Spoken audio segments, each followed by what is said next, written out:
welcome to Baiju's Exam Prep. Welcome to the second class for International Relations. Yesterday being the first class, we covered some very important topics. We discussed few introductory concepts and we had started with India and its neighborhood. So under India and its neighborhood, we had covered a part of India-Nepal relations. Essentially, we were talking about the Himalayan states, which are neighbors of India, that is starting with Nepal, and then we are going to discuss India and Bhutan. So we had completed almost half of the chapter. We had discussed how India-Nepal relations developed over the years. We spoke about various challenges and problems that we have faced in the last few years, especially the rise of anti-India sentiments with a pro-China tilt. This had become the biggest challenge for India in the last few years. Under leaders like KP Oli, India was accused of excessively interfering in Nepal's internal matters. And based on this, anti-India sentiments were strongly promoted. So Nepal has often played India against China. China also has been deeply interested in Nepal. So this remains a challenge for India even today. We still have several issues in the relationship, but apart from that, we do have close cooperation as well. Nepal remains a close partner for India, and we do have several initiatives that we take up together. So today, first we are going to understand why China is so interested in Nepal. What is the reason that China keeps interfering in Nepal? Let's discuss that first, and then we will cover the remaining topics and close this topic. So first, let's begin with China's role in Nepal. I want to give you an idea regarding China's interference in Nepal, what motivates China to do this, and based on that, we'll continue the discussion. See, Nepal is home to a lot of Tibetan refugees. As I discussed yesterday, China annexed Tibet in 1950. This was a forceful annexation. And since then, China has faced internal opposition. The Tibetan Buddhists, they rebelled against Chinese annexation, and it led to a crisis in Tibet in 1950s. In fact, in 1959, there was a Tibetan uprising that China crushed with force. So following these incidents from 1950 to 1959, there was a massive refugee crisis. The Tibetans fled the region and they sought asylum in India and in Nepal. So India and Nepal, they took the Tibetan refugees and they are settled both in India and Nepal. So China obviously looks at the Tibetan refugees as anti-national elements. China looks at the Tibetan refugees as a threat. It had opposed the sheltering of Tibetan refugees by India and Nepal. So China wants to keep a check on the activities of Tibetan refugees, both in India and Nepal. Later in India-China chapter, I'll explain how India has sheltered the Tibetan refugees. We have settled the Tibetan refugees in the country, and we have even allowed them to set up a parallel government in exile at Dharamshala in Himachal Pradesh. So China opposes these Tibetan political activities where they are seeking liberation from China. So China looks at them as anti-national elements, and it wants to keep a close surveillance, a close check on Tibetan activities. This is one prime motivation for China to constantly meddle in Nepal, because a number of refugees are settled in Nepal as well. Is that clear? Then apart from that, China wants to counter the Indian influence. Since India has been the traditional influence in Nepal, China wants to counter the Indian influence and upset the balance in the region. This is driven by China's five-finger policy. China's five-finger policy is what drives China to meddle in Nepal and in few other regions of the Himalayan states. See, the five-finger policy was brought out by Mao Zedong. Mao Zedong, the founder of modern China, the PRC, right? Mao Zedong was the leader of the Chinese Communist Party. He led the Chinese Communist Party to victory in the Civil War, in the Chinese Civil War in 1940s. In 1949, when the People's Republic of China was established, it was established under the leadership of Mao Zedong. He led a rebellion. He led a rebellion of the Chinese Communist Party, and the Communist Party won the Civil War, following which modern Chinese state was established. The PRC was established. And Mao Zedong has always advocated aggressive expansionism to cement China's position since then. To establish China as a dominant power and to restore China's ancient glory, Mao Zedong always believed that China should be aggressive, that China should focus on expanding its territory. And one of the prized assets for China was Tibet.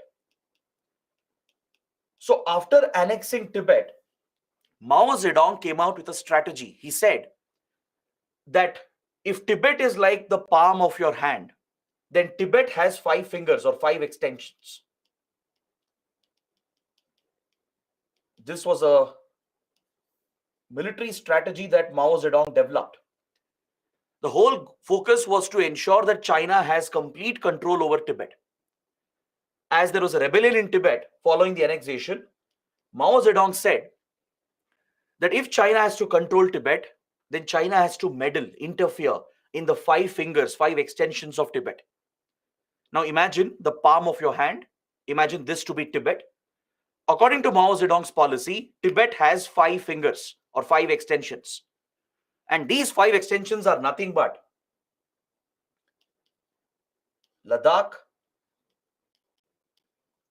Nepal, Sikkim, Bhutan, and Arunachal Pradesh. So Mao Zedong identified that Tibet has 5 extended areas, the 5 extensions of Tibet. So he said, as long as China meddles in the 5 extensions, in the 5 fingers, and keeps them destabilized, then Tibet will firmly remain with China. It will remain under Chinese control. So as part of the 5-finger policy, China has always sought to destabilize the 5 extensions of Tibet. That is what explains China's interference in Arunachal Pradesh, in Ladakh, in Sikkim, in Nepal and Bhutan. Is that clear? So these are the reasons why China keeps meddling in the country. It wants to undermine the Indian influence. It wants to firmly keep Tibet under its control, and it wants to keep a check on Tibetan activities. So kindly understand this analysis. It's a very, very important argument because this will come up later as well. Under India-China, this discussion will come up again. Is that clear? So now, let's talk about the border dispute between India and Nepal that was recently escalated by KP Oli. As I was explaining, KP Oli, he took up an anti-India position when he was the Prime Minister, and he deliberately started favoring China. He deliberately adopted a pro-China policy, giving more space and influence for China. So this undermined Indian influence. And one recent crisis that we faced in the relationship was the escalation of the border dispute. Even India and Nepal have a border dispute at 2 locations known as Kala Pani and Susta. All right, please make a note of these locations.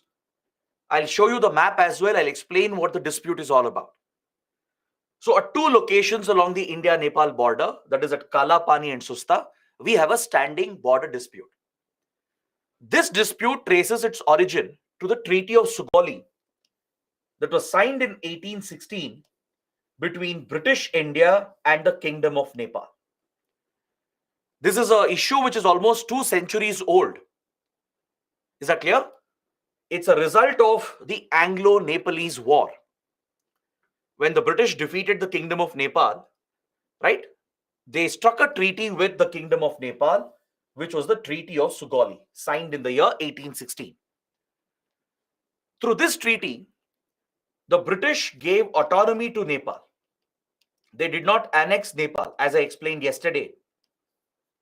They developed the Himalayan states as a buffer state to protect British India.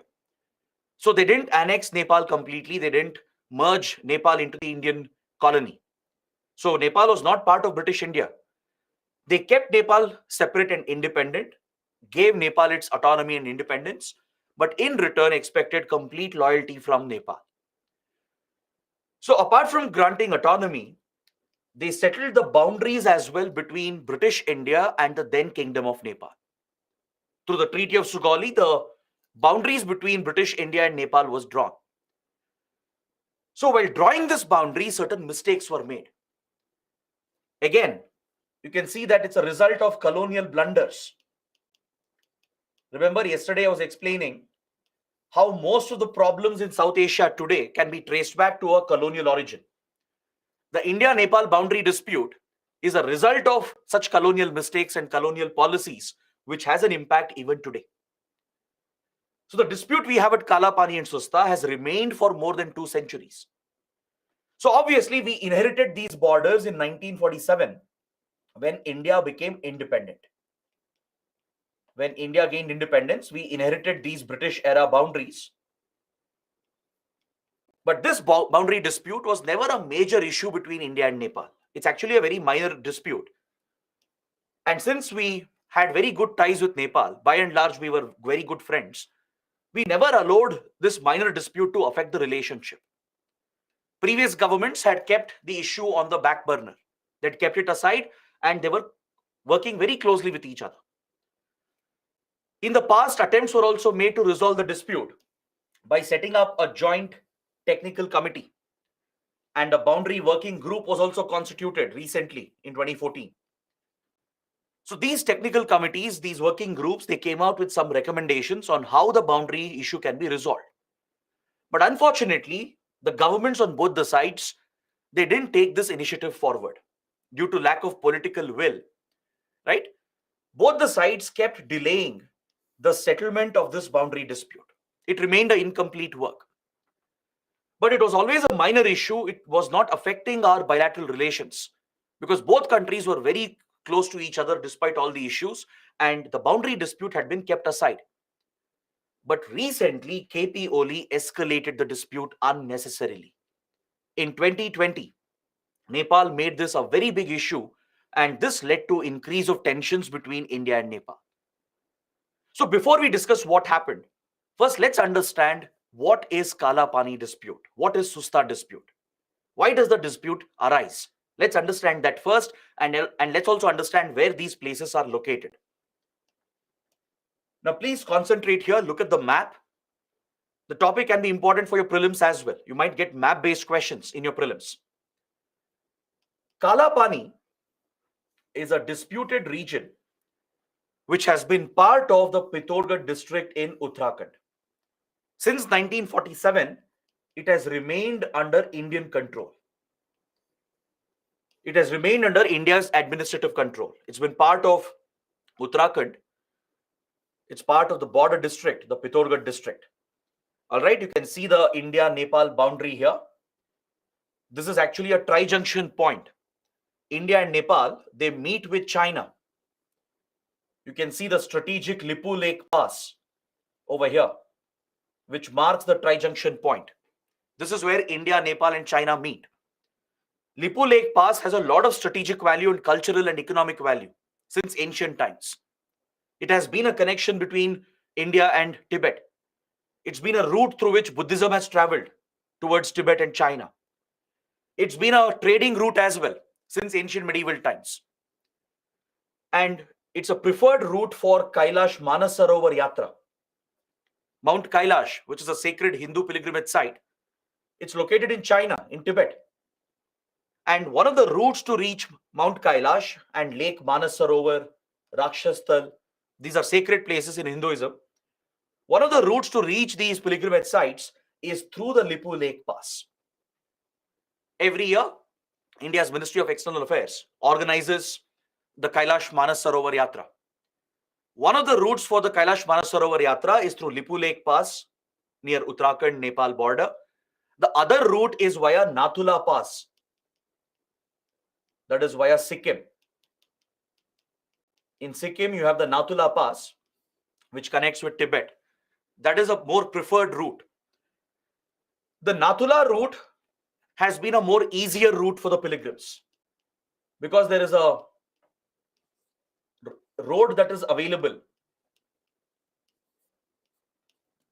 There is a ready road that connects Sikkim with Tibet, and it was a more easier route for pilgrims to travel, even though it was a longer route.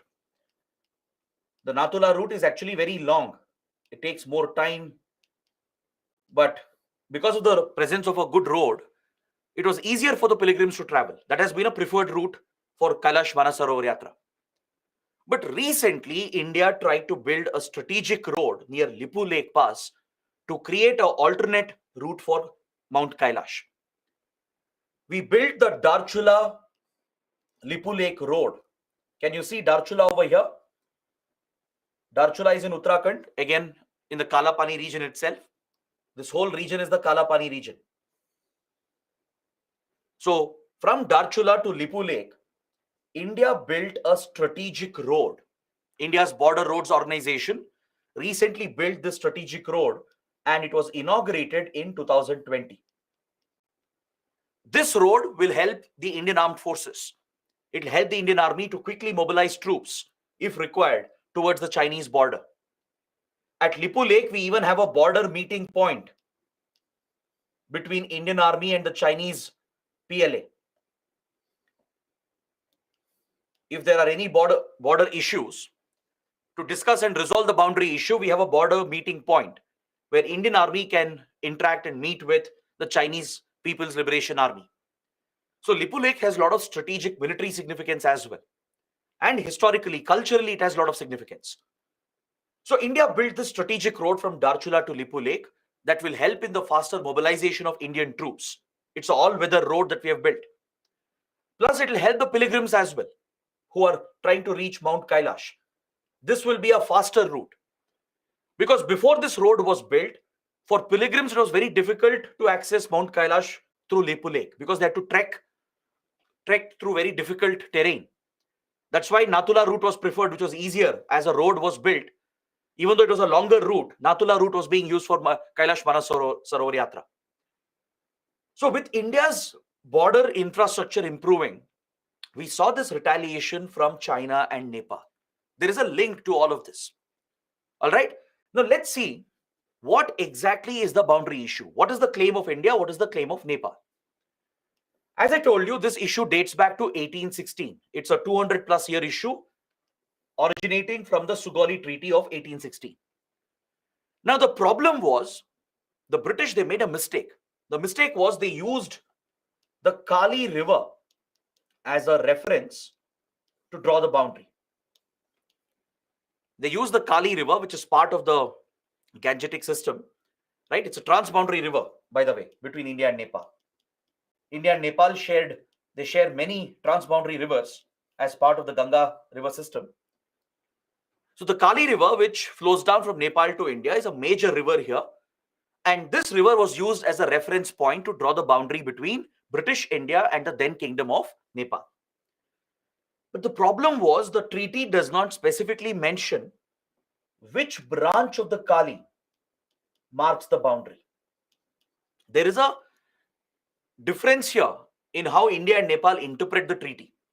Even though we inherited these boundaries from the British era, after 1947, there is no clarity between India and Nepal as to which branch of the Kali has been referred to in the treaty. According to India's interpretation, according to India, the easternmost branch of Kali should mark the boundary. That is India's interpretation, which means Kalapani will fall under Indian control. But Nepal has the opposite interpretation. Nepal has claimed that the westernmost branch of Kali should mark the boundary, which means Kalapani would fall into Nepal's territory. So it's about the difference in interpretation of the treaty, because the treaty is not giving clarity for both the sides. This was a result of the haphazard partitions that were done by the British. So when the Treaty of Sugauli was signed and the boundaries were drawn between Kingdom of Nepal and British India, enough clarity was not provided, and just a vague reference was made to Kali River as the boundary. But now, after 1947, the question came up as to which branch of the Kali marks the boundary. India's version is that easternmost branch of Kali should be the boundary, which means Kalapani is part of Indian territory. So India has retained control of Kalapani since 1947. But Nepal challenges this. Nepal says that westernmost branch of Kali should be the boundary, which means Kalapani should fall under Nepal. But however, this entire issue was a minor issue. Both the countries had actually kept it aside for 70 years. It had never affected the relationship because in general, we had good relations between each other. Now, let me show you the Susta dispute. Susta is located along the Nepal-Bihar border. If Kalapani is located along Nepal-Uttarakhand border, Susta is along Nepal-Bihar border. It is located somewhere over here. All right. It's located on the banks of the Gandak River, also called the Sapta Gandaki, Narayani. It's known by different names. I'm sure you know about Gandak, right? You would have studied this in geography as well. It's another major tributary of the Ganga. It's another important transboundary river between Nepal and India. So the Gandak River, which flows down from Nepal to India, marks the boundary here. And you have this place called Susta, which has become disputed between India and Nepal. Even this is a result of the Treaty of Sugauli and the mistakes that were committed in the Treaty of Sugauli. See, according to Treaty of Sugauli, the right bank of the Gandak is treated as Nepal's territory. The left bank of Gandak is treated as Indian territory. This is what the 1860 treaty provided for. Again, the Gandak River was used as a reference to identify the boundary here near Susta, and the treaty says whatever is on the right bank is Nepal's territory, whatever is on the left bank is India's territory. Now, this is again a flawed interpretation because I hope you know that the Himalayan rivers, they keep meandering. They change its course. Himalayan rivers, they are known to change course over a period of time because they meander. Because of the nature of Himalayan rivers, they keep meandering, right? And the course keeps changing every few decades, every few centuries. Now, it's almost been 200 years since this treaty was put in place. So obviously, the course of the Gandak River has changed. So as a result, there is confusion between India and Nepal as to whom does Susta belong? Whom does it belong to? Does it belong to India or Nepal? And both countries have a different interpretation. Now, the course of Gandak River has changed in such a way that the river banks have become interchanged. So essentially, if you go by the 1816 treaty, Susta should entirely belong to India. If you go according to the treaty's interpretation, that's what India supports, right? India's stand is that we should abide by the terms of the treaty, and as per the divisions of the banks, Susta should belong to India. But Nepal challenges this because the course of the river has changed, and Nepal says that cannot be a reason for losing sovereignty over Susta. Right? So this is again a difference in interpretation of the treaty. The treaty lacks clarity. See, it's an age-old practice where rivers were used as reference points for drawing boundaries. In medieval times, that is when rivers were being used as boundaries. But this cannot hold good in modern times. In modern times, you need technical surveys, ground level surveys to be conducted, consultation to be held with both sides and both people, and then boundaries have to be drawn.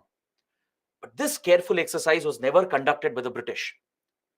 They drew these haphazard boundaries and left the region and left the countries to deal with the issue.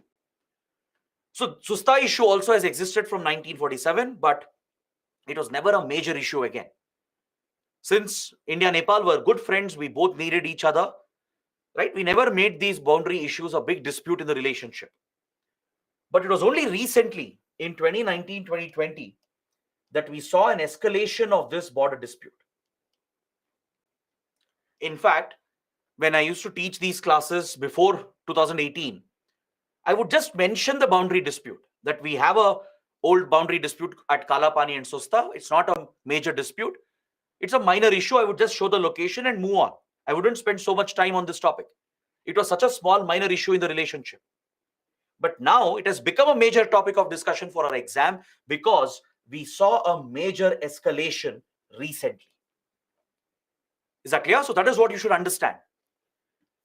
In 2019, if you guys remember, India published its new political map because some changes had happened in Jammu and Kashmir. The special status of J&K had been revoked and Jammu and Kashmir was reorganized. The state of J&K was reorganized into 2 union territories. So as new union territories were created, India had to publish a new political map. And accordingly, in 2019-2020, India published a new map and we showed Kala Pani as part of our territory. India showed this region belonging to Uttarakhand. This has been a traditional practice. We have done this before as well, but Nepal never had any issues. We just acknowledged that it's an unresolved dispute and we had left the issue to be resolved at a later date. But this time, Nepal raised an objection under KP Oli. When KP Oli was the Prime Minister, as I told you, Nepal was clearly showing a pro-China tilt. KP Oli was promoting anti-India sentiments.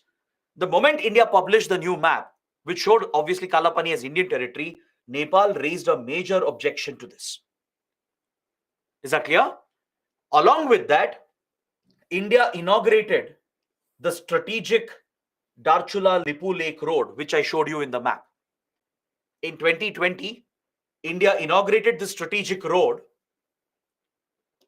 It's a strategic road for the Indian Army.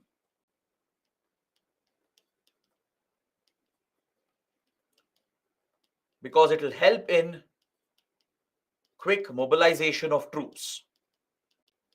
By using the road, India can quickly deploy troops and equipment right next to the Chinese border near Lipu Lake Pass. Essentially, our military preparedness has improved. Our border infrastructure has improved. It will facilitate the Kailash Manas Sarovar Yatra as well by creating a shorter route compared to the longer Nathula route. The moment India inaugurated this road, again, Nepal protested. Nepal raised an objection and it went one step ahead and carried out a constitutional amendment. Under KP Oli, a constitutional amendment was done to Nepal's constitution to bring out a new map of Nepal that showed Kala Pani and even Susta as Nepal's territories. Now, this was a major escalation. Even though it was a disputed area, we had never targeted each other. We had never escalated the dispute. Both sides had the maturity to keep the issue aside. But this time, Nepal was deliberately escalating and it happened twice within 1 year. When India published the new map, Nepal had objected to it. It even claimed the Limpi Adura region, which is next to Kala Pani. The Limpi Adura region is right next to Kala Pani. They're all part of Indian territory. But Nepal started claiming Limpi Adura as well. The Kala Pani Limpi Adura region was entirely claimed by Nepal.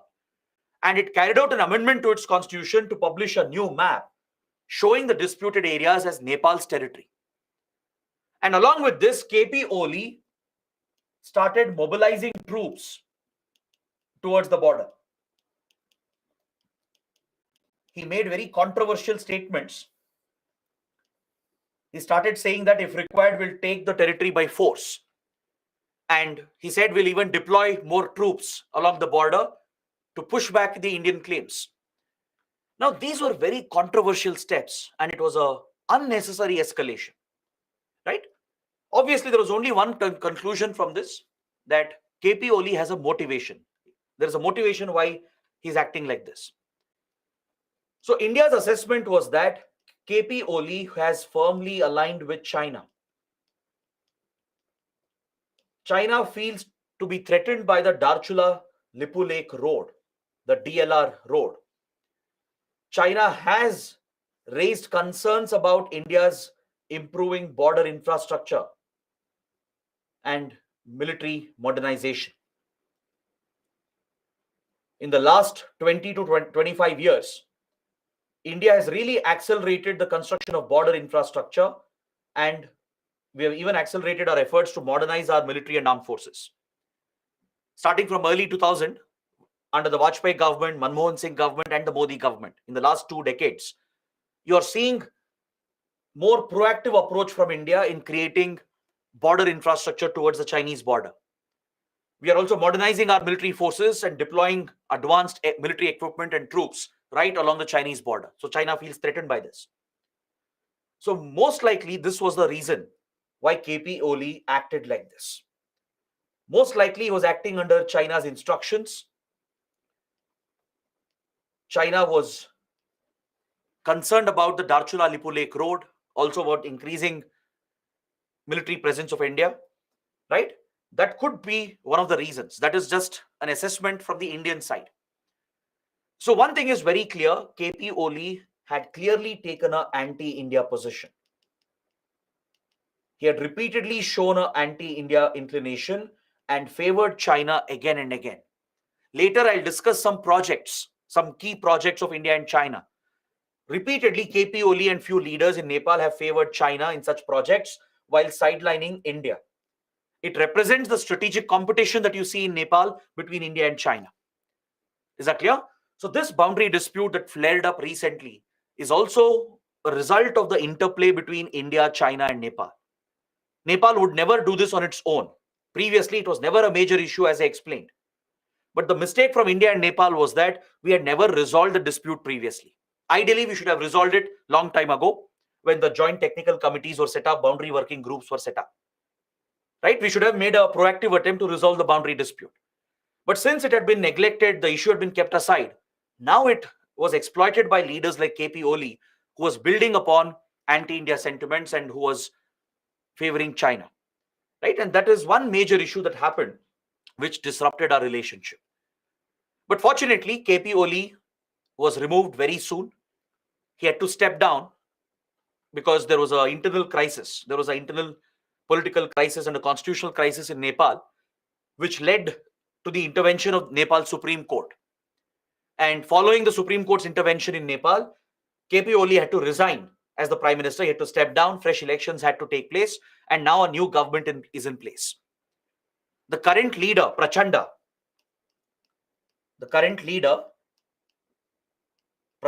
or Pushpa Kamal Dahal, he is seen as a more balanced leader. He's the leader of the Communist Party of Nepal. He's leader of the Maoist party, which had fought the civil war back in 1990s. But India has good relations with Prachanda. After India negotiated a settlement for the Maoist conflict, remember, I told you India mediated a peace agreement, the 12-point peace agreement between the government of Nepal and the Maoist rebels in 2006. So we have good relations with Prachanda. So his party, the Maoist party, won the latest elections, and Prachanda is striking a better balance between China and India. This remains a constant challenge for us, not just in Nepal, but across the region. You will see this in all the neighboring countries across the Indian Ocean, the Pacific region. You will see this constant competition between India and China. As rising Asian powers, both are competing for influence. So you see this competition in Sri Lanka, in Bangladesh, in Maldives, right? In Myanmar. So in all the major countries in the region, there is this competition between India and China. So see, we don't expect our neighbors to not have relations with China. We can never say that. They are sovereign countries. They have every right to maintain ties with any country they want. Our concern is we don't want governments to be unnecessarily hostile to India. We don't want governments like KP Sharma Oli, which was deliberately favoring China against India. That is where India has a problem. That is where India raises a concern, right? All we want from them is a balanced relationship. Let them have ties with China. Nothing wrong with that. Let them take investments, but protect India's core interests. Protect our core security and strategic interests, and don't allow China to threaten our interests. That is what we want. But unfortunately, some governments in our neighborhood, they play India versus China. They exploit this for their political gains. They deliberately favor China sometimes to get advantages from India. And they get closer to India to get advantages from China. So by playing both the sides, certain leaders and parties and governments have benefited from this. And this remains a challenge for us across the region. Is that clear? But now that KP Oli stepped down and there is a better government in place, it's trying to strike a balance between the two powers. Our relations have again started improving in the last 2 years. Since 2022, we are again seeing an improvement. At the end of the chapter, I'll discuss the recent visits, the recent agreements. So you will see what kind of improvements have happened in the bilateral relationship. Is that clear? So the border dispute is a very, very important topic. Now, coming to the next issue,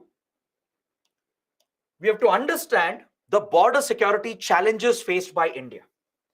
India faces a major border security challenge along the open India-Nepal border. We studied yesterday that India-Nepal have an open border. There are no hard border controls.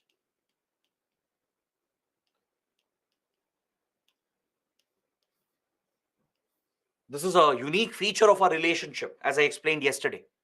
Under the 1950 treaty, both countries decided to keep the border open to promote free movement of goods, vehicles, and people, right? Because it facilitates the trade relations, the economic relations, and the cultural relations. That's the very foundation of the relationship. But the system of open borders, along with the harsh terrain of the region, has made this border highly porous. Now, if you look at the geography of this boundary, right, you have hilly mountainous areas towards Uttarakhand and Sikkim, which is part of the Himalayan ranges. You have dense forested areas towards the Terai belt, towards UP and Bihar. You have multiple transboundary rivers that cut across the border, creating wetlands. There is a riverine network present along the boundary. So when you have such a complex geography, it will create natural gaps in the border. Meaning the geography itself is so complicated due to the presence of mountains, forests, rivers, and wetlands, that there are natural gaps in the border which makes it highly porous. It's very difficult to secure such porous borders. It is very difficult to guard, patrol, and secure such borders which are naturally porous. And along with that, we have kept the border open for economic and cultural reasons. So this creates a major security challenge for India. We have seen that this border has been misused by various criminal organizations, organized criminal outfits that engage in drug trafficking, human trafficking, arms trafficking. They've used the border route to smuggle drugs, weapons, and even humans between the two sides. And please note that organized crime is closely connected with terrorism. Organized criminal networks have a direct connection with terrorist outfits, and they're also connected with money laundering channels. There is a direct connection between organized crime, money laundering, and terror financing. The three are connected. You'll understand more about this in internal security. We have separate chapters for these topics in internal security. So there you'll understand the more details about this. How organized crime, like drug trafficking, arms trafficking, how is it connected to terrorism and money laundering? But for IR, for international relations, just understand that there is a linkage, that is enough. In internal security, we'll get into the complete details of this. So there exists this direct connection between terrorism and insurgency, organized crime, and money laundering. So wherever organized crime is prevalent, in those areas, terrorism could also be present. It creates a a safe haven, a fertile ground for terrorists to flourish. They'll have easy access to drugs, weapons, and money, and they can even find a safe haven to hide. That is exactly the challenge India has faced. See, Nepal is not the problem here. Nepal has not sponsored terrorism against India. The problem is the other neighbor of India, which is Pakistan. Pakistan has misused the route. It has misused the border to create security challenges for India, especially in the 1990s and early 2000. During this period, Pakistan was using Nepal for its covert operations against India. Pakistan's intelligence agency, the ISI, had conveniently used Nepal as a staging ground, as a safe haven to infiltrate spies and terrorists into India. All right, many major attacks against India have happened through the Nepal route. You guys might have heard about the IC-814 hijacking incident of 1999. It was one of the biggest terror attacks faced by India. For those who don't know, I'll just give you a brief summary about this hijacking. It's a major event in India-Pakistan relations. In the year 1999, it was December 1999, the last week of December, we were about to enter the new millennium. A Air India flight from Nepal to India. Back then it was Indian Airlines, right? So from Nepal to India, there was this Air India flight that was coming, which was IC-814. IC-814 is the name, the code name of the flight. This flight had taken off from Kathmandu, from the Tribhuvan International Airport. It was headed to New Delhi.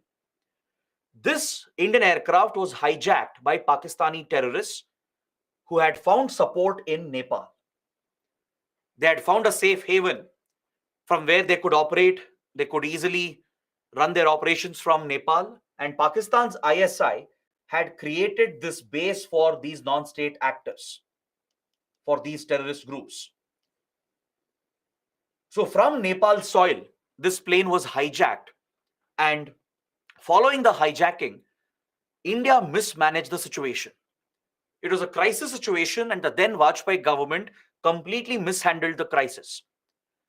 The established protocols were not followed, and we allowed the hijacked aircraft to leave Indian airspace.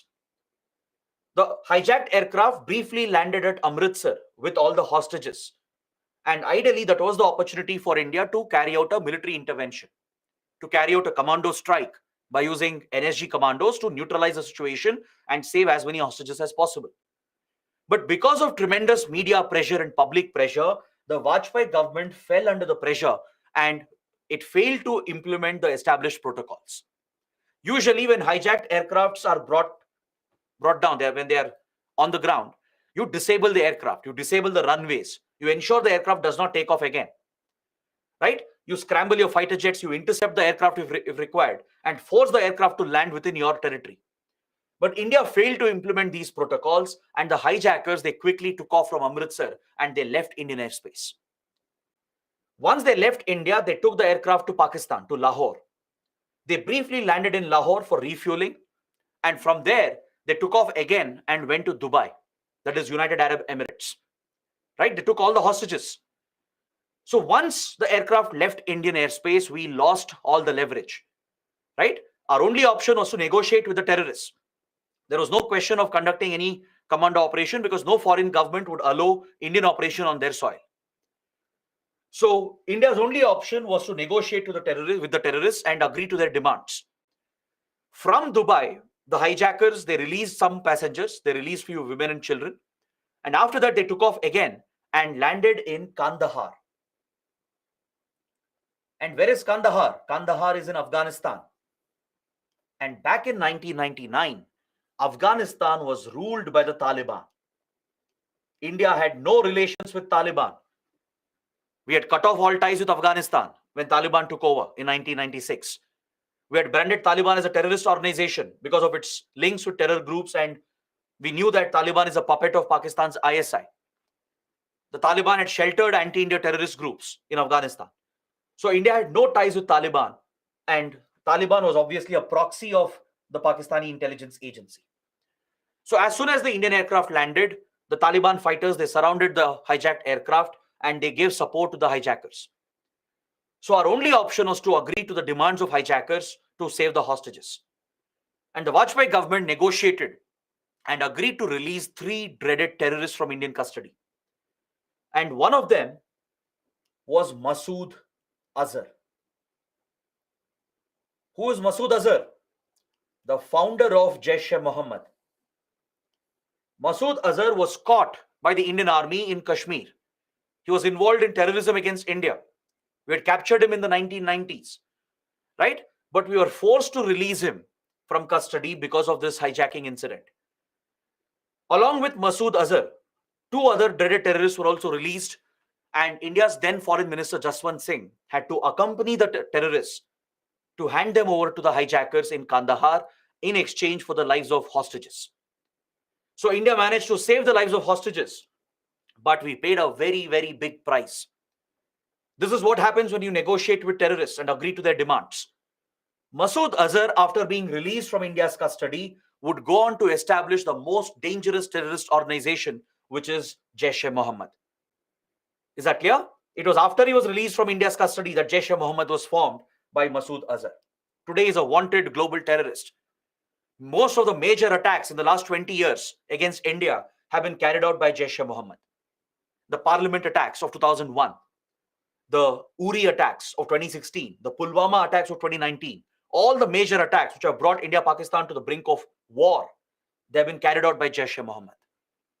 So this was a disastrous handling of the hijacking situation, and the threat emanated from Nepal. Is that clear? Like this, Pakistan's ISI was using Nepal's territory to push terrorism against India, to promote organized crime, which would destabilize the borders. Have you heard of another terror group called Indian Mujahideen? Indian Mujahideen was another notorious terrorist outfit that was active from 2003 to 2011. It was an India-based terror outfit, but supported by Pakistan. Pakistan's ISI was again supporting an India-based terror organization. Usually, groups like Lashkar-e-Toiba, Jaish-e-Mohammed, they're all Pakistan-based outfits. But Indian Mujahideen was different. It's an India-based outfit, largely made up of Indian citizens, Indian nationals. But the difference was that it's supported directly by Pakistan. So terrorists of Indian Mujahideen were using the Nepal route to infiltrate into India and go to Pakistan. To get support from Pakistan, to get training, weapons and funds from Pakistan, they would use the Nepal route. They would sneak out of India. They would basically sneak out of India from the open borders, enter Nepal, and from there, they would take a flight to West Asian countries to avoid suspicion. To avoid the surveillance of Indian intelligence agencies, they would fly under false identities with the help of ISI to Saudi Arabia or UAE or any other Gulf country. From there, they would then go to Pakistan. They would be taken to Pakistan under false identities.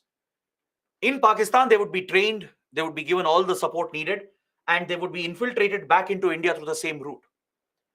So without the knowledge of Indian agencies, Indians were leaking out. They were moving out of India, entering Nepal, then going to Gulf countries, going to Pakistan, getting terror training and coming back to the same route and then carrying out attacks against India. So this was another major threat we dealt with, where again the Nepal route was being misused by Pakistan. So this has been a major challenge for us.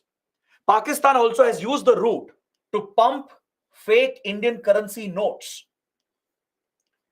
The ISI runs a covert operation with criminal gangs to destabilize the Indian economy by printing fake currency notes. It's officially, technically called FICN, fake Indian currency notes. So Pakistan's ISI works very closely with criminal cartels like the D gang, the Dawood Ibrahim gang, and other criminal organizations which are involved in drug smuggling, arms smuggling, extortion. Right? These criminal gangs work with such intelligence agencies and terrorist organizations. And they push the fake currency notes into India. ISI has managed to access advanced printing machines and the high security printing paper, right? And it can replicate the notes printed by RBI, even the new notes, even the new currency notes, right? So Pakistan prints these notes with the help of these criminal gangs and pushes these currency notes into India. This will destabilize our economy. It's an economic war, and the money can be used to fund terrorist activities in India. It becomes a source of terror financing.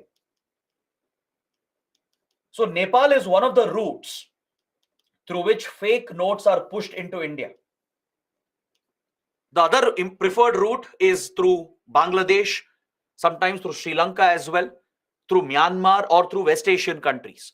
These are the other routes through which fake notes are pushed into India by criminal gangs which are working on behalf of Pakistan's ISI. So one preferred route is via Nepal. The presence of so many criminal terrorist activities along with hostile intelligence agencies has created a major security challenge for India. When Maoism was thriving in Nepal, when the civil war was going on in 1990s, Nepali Maoists had connections with Indian Maoists, with Indian Naxals. Naxals in India, particularly in Bihar, West Bengal, the Jharkhand belt, they had close connections with the Maoists of Nepal. They were collaborating together. This was also a security threat in the 1990s and early 2000s. But of late, we have managed to improve the security situation with better cooperation from Nepal. Now, I'm sure all of you have the same question. Why are we still keeping the border open despite having so many security problems? See, the open border is the foundation of this relationship. If you end the open border system because of security issues, you're going to harm the foundation of the relationship. Remember what I told you yesterday? India and Nepal share a civilizational relationship. Our relations transcend the concept of nation state. We are part of the same civilization. Buddhism, Hinduism has bound the two countries together, the two people together. Nepalis are heavily dependent on India. Indians have a close connection with Nepal. If you end the open border system, it will disrupt the movement of goods, vehicles, and people. It will affect Nepal's economy. It will lead to further destabilization of Nepal. It will give opportunities for Pakistan and China to meddle, create problems for India. So it's in our own interest to keep the border open, right? Security issue is one issue in the relationship. You can't close the open border system because of that one issue. Security threats can be tackled with better border management, right? So that is the task of SSB, the Sashastra Seema Bal, which is the designated border guarding force. Today, we have very good ties with Nepal. From 1990s itself, Indian intelligence agencies, India's border guarding forces, they've worked very closely with Nepal. India's IB and RAW, Intelligence Bureau, which is responsible for domestic intelligence, and RAW, which is responsible for foreign intelligence. They have a major presence in Nepal. They operate very proactively in Nepal. They run their covert operations targeted against Pakistan's presence in Nepal. Or any hostile threat in Nepal is a target for IB and RAW. So IB and RAW collaborate with Nepal's intelligence agencies. We have very close military relations as well. Our border guarding forces collaborate together, and we have improved border surveillance. Today, you have better technology available, right? We have deployed satellites. There are Earth observation satellites that serve a military purpose. We have a number of satellites in orbit, right, that can provide high resolution images. And we have CCTV cameras, drones, and all such surveillance methods can be deployed to make the borders safer. And we've also stepped up patrolling and joint operations and joint cooperation to deal with the security threats. So today, the situation is much, much better compared to 1990s and early 2000. Today, the situation is much better because India has stepped up its border security. Nepal also has cooperated with us. But the challenges remain, the threats will always remain. So that is something you should be aware of. You might get a question here. Maybe a question in IR or maybe a question in internal security. But you should know these security challenges that are present and how India has been affected and what can be done to deal with them. With better surveillance, with better technology, with better patrolling, you can secure your borders. With better intelligence cooperation, security cooperation with the other country, you can tackle the threats. So we don't have to end the open border system for this, right? Open border system is a much broader cooperation between India and Nepal. If you end that, it will harm the relationship itself. It will destroy the foundation of the relationship because of one issue. We can't allow security issues to derail the friendly ties, the cooperation that we have with Nepal. Is that clear? So that is the reason why we still keep the borders open and we allow the free movement of people, goods, and vehicles to continue. Understood? Now, coming to the last part of the discussion, I'll be taking you through some important projects and initiatives between India and Nepal. This is going to complete our discussion and we can wrap up this chapter for today. Let's look at hydropower cooperation first. Let's discuss hydropower cooperation. I'm going to point out some important projects, hydropower projects. Please make a note that could be important for your prelims. There are other initiatives of India and Nepal. I'm going to discuss that as well, right? And we'll end this by talking about India-China competition and some recent visits of Prachanda to India and China, right? So that is where we'll be taking the discussion in the next 30 minutes. And after that, we can close this chapter. Let's focus on hydropower cooperation. It's a focus area for India because Nepal has tremendous hydropower potential. As it is located in the Himalayan region, right? It has tremendous hydropower potential. Any Himalayan state for that matter, be it Arunachal Pradesh, be it Uttarakhand of India, be it Sikkim, or be it countries like Nepal and Bhutan, they all have tremendous hydropower potential because these are perennial rivers. Meaning they are fed throughout the year. They're not dependent on monsoon rainfall. They are fed by the glaciers, the Himalayan glaciers. The melting of the snow, the melting of the Himalayan glaciers is what feeds these transboundary rivers from Nepal to India. Is that clear? And they're fast flowing rivers. They have a very high flow of water. The volume of flow of water is very high, right? They receive water from rainfall as well during monsoon season, but they are most dependent on snow and glacier, which contributes to the perennial flow. Throughout the year, there is constant flow of water at high speed. And the speed is mainly because of the deep gorges that are present in the Himalayas. In geography, you would have studied these basics about Himalayan rivers, that they are perennial and they are fast flowing because there is a deep gorge, right? The Himalayan mountains are young fold mountains. They are formed more recently as the Indian tectonic plate crashes under the Eurasian plate. Constantly, the Himalayan mountains keep rising, right? The Himalayas are a direct outcome of this tectonic activity. That's why the whole Himalayan stretch is very vulnerable to earthquakes and landslides. So the Himalayas, which have continued to grow, they have developed very deep gorges, very deep valleys.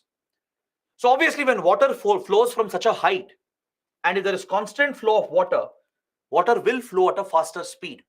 And this is the potential. This is the hydropower potential which can be exploited to generate hydropower. And hydropower is relatively clean. It's a renewable form of energy, right? And it's seen as an alternative to coal-based power, to thermal power. It's one way to reduce your carbon emissions. Is that clear? Of course, hydro projects have their own disadvantages as well, because it is said that hydro projects which come up in sensitive areas, they damage the ecology. It causes deforestation. It leads to large-scale construction activity in delicate, sensitive areas that causes other disasters as well, including floods and flash floods. So there is an environmental concern with hydro projects, but as far as emissions are concerned, compared to coal-based power, compared to thermal power, hydropower is much, much cleaner and it's renewable. So there is a lot of focus on exploiting the hydropower potential of the Himalayan belt. And this is a priority for India. Within our own country as well, in Uttarakhand, Sikkim, in Arunachal Pradesh, Himachal Pradesh and Ladakh, India has given priority for hydropower projects. We have the same focus in Bhutan, which we are going to study in the next chapter. Next, when we take up India-Bhutan, there we will discuss our hydropower cooperation. In Nepal as well, for India, it's a priority We have announced many initiatives, taken up some projects, but unfortunately, we have not seen major success.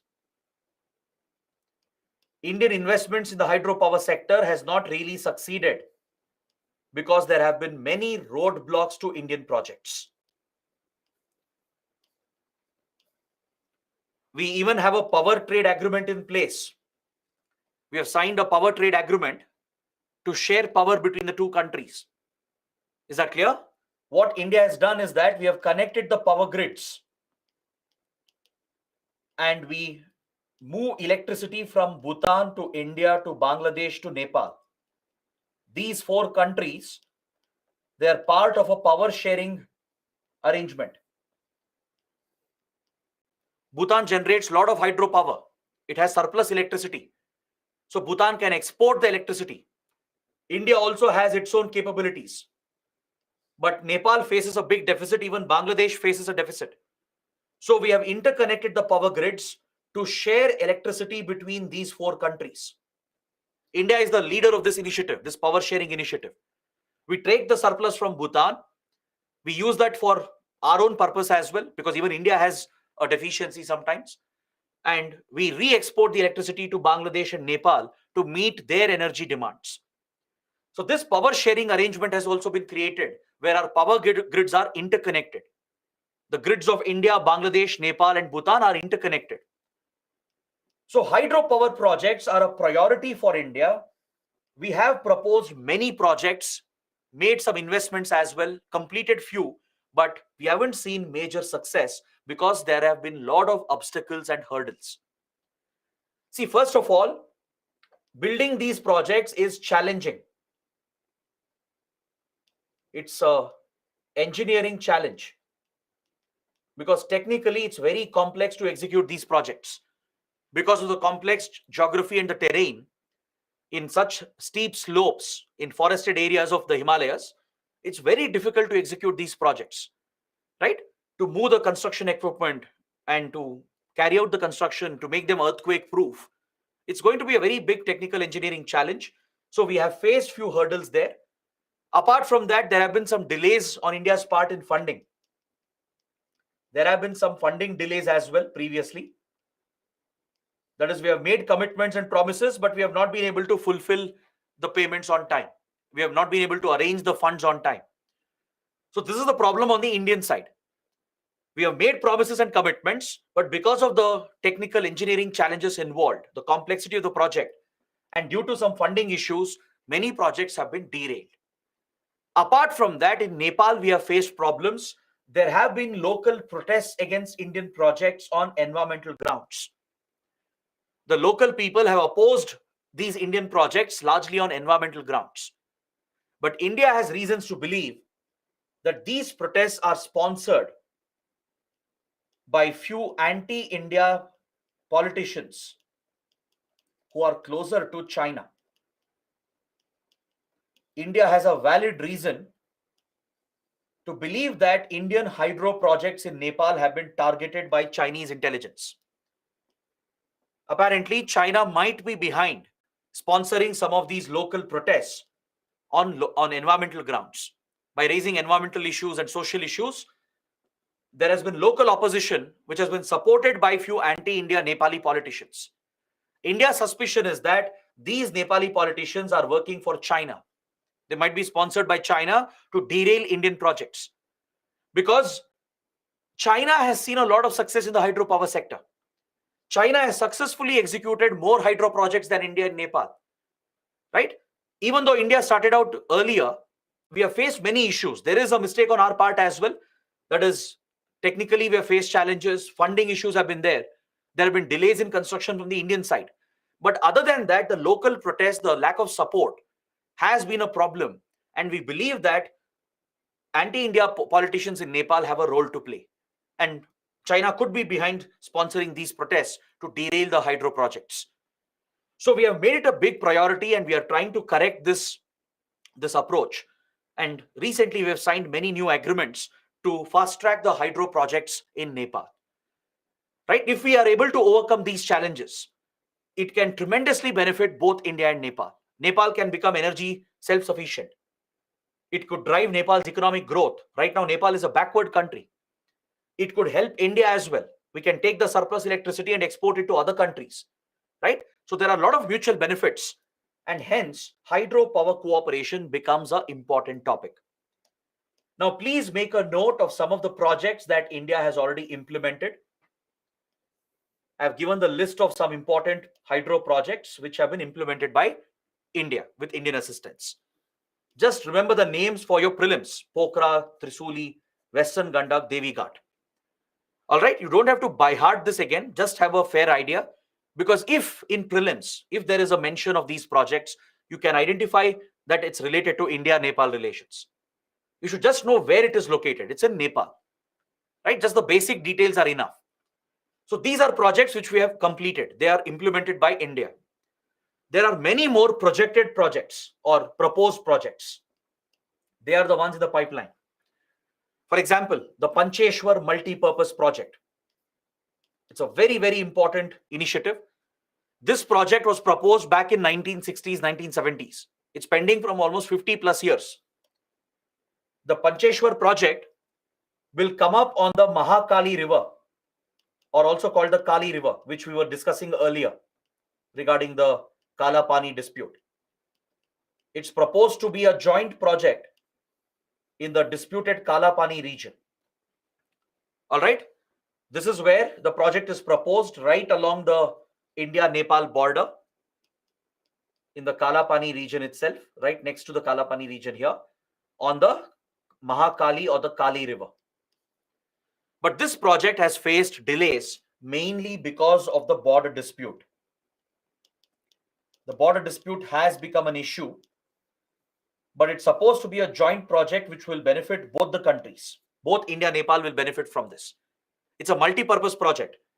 It will help in irrigation, flood control, providing water for drinking purposes, and even for irrigation and hydropower.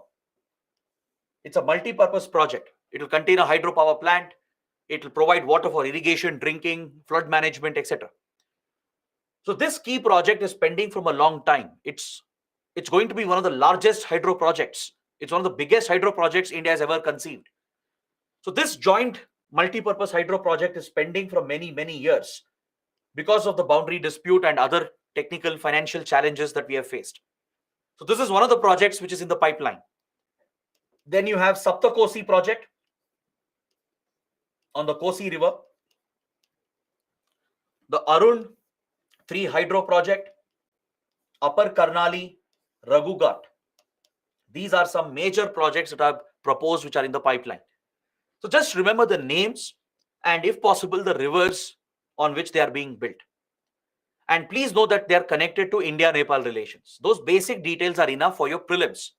For mains, you don't have to by heart the names. Maybe if you can remember Pancheshwar and maybe some major projects like that, it's enough. You don't have to by heart all the projects.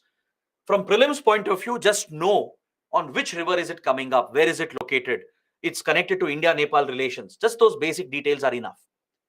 Understood? Now let me show you one more important project which was proposed last year, the West Seti Power Project.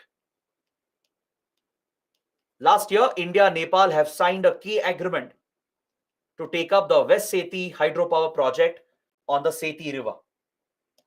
You can see here in the map, the Seti River is also part of the Ganga River system. So here the West Seti Dam has been proposed.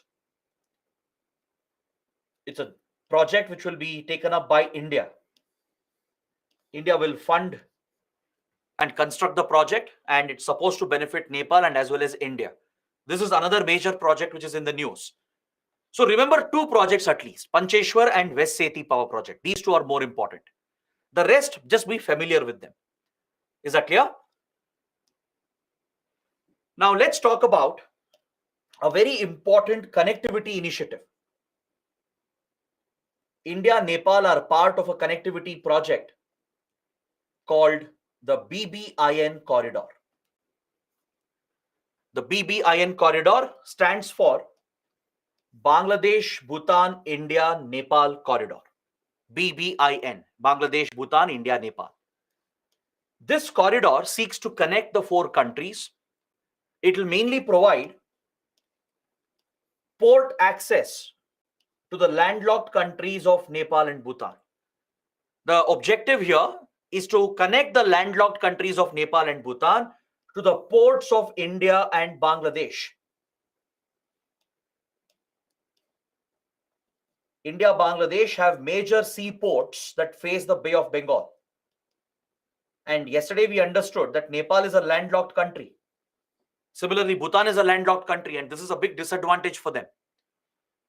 So through this initiative, India, Bangladesh are looking to interconnect the roads, create a corridor so that Nepal and Bhutan will have access to the ports in India, such as Kolkata, Paradeep, Vishakhapatnam.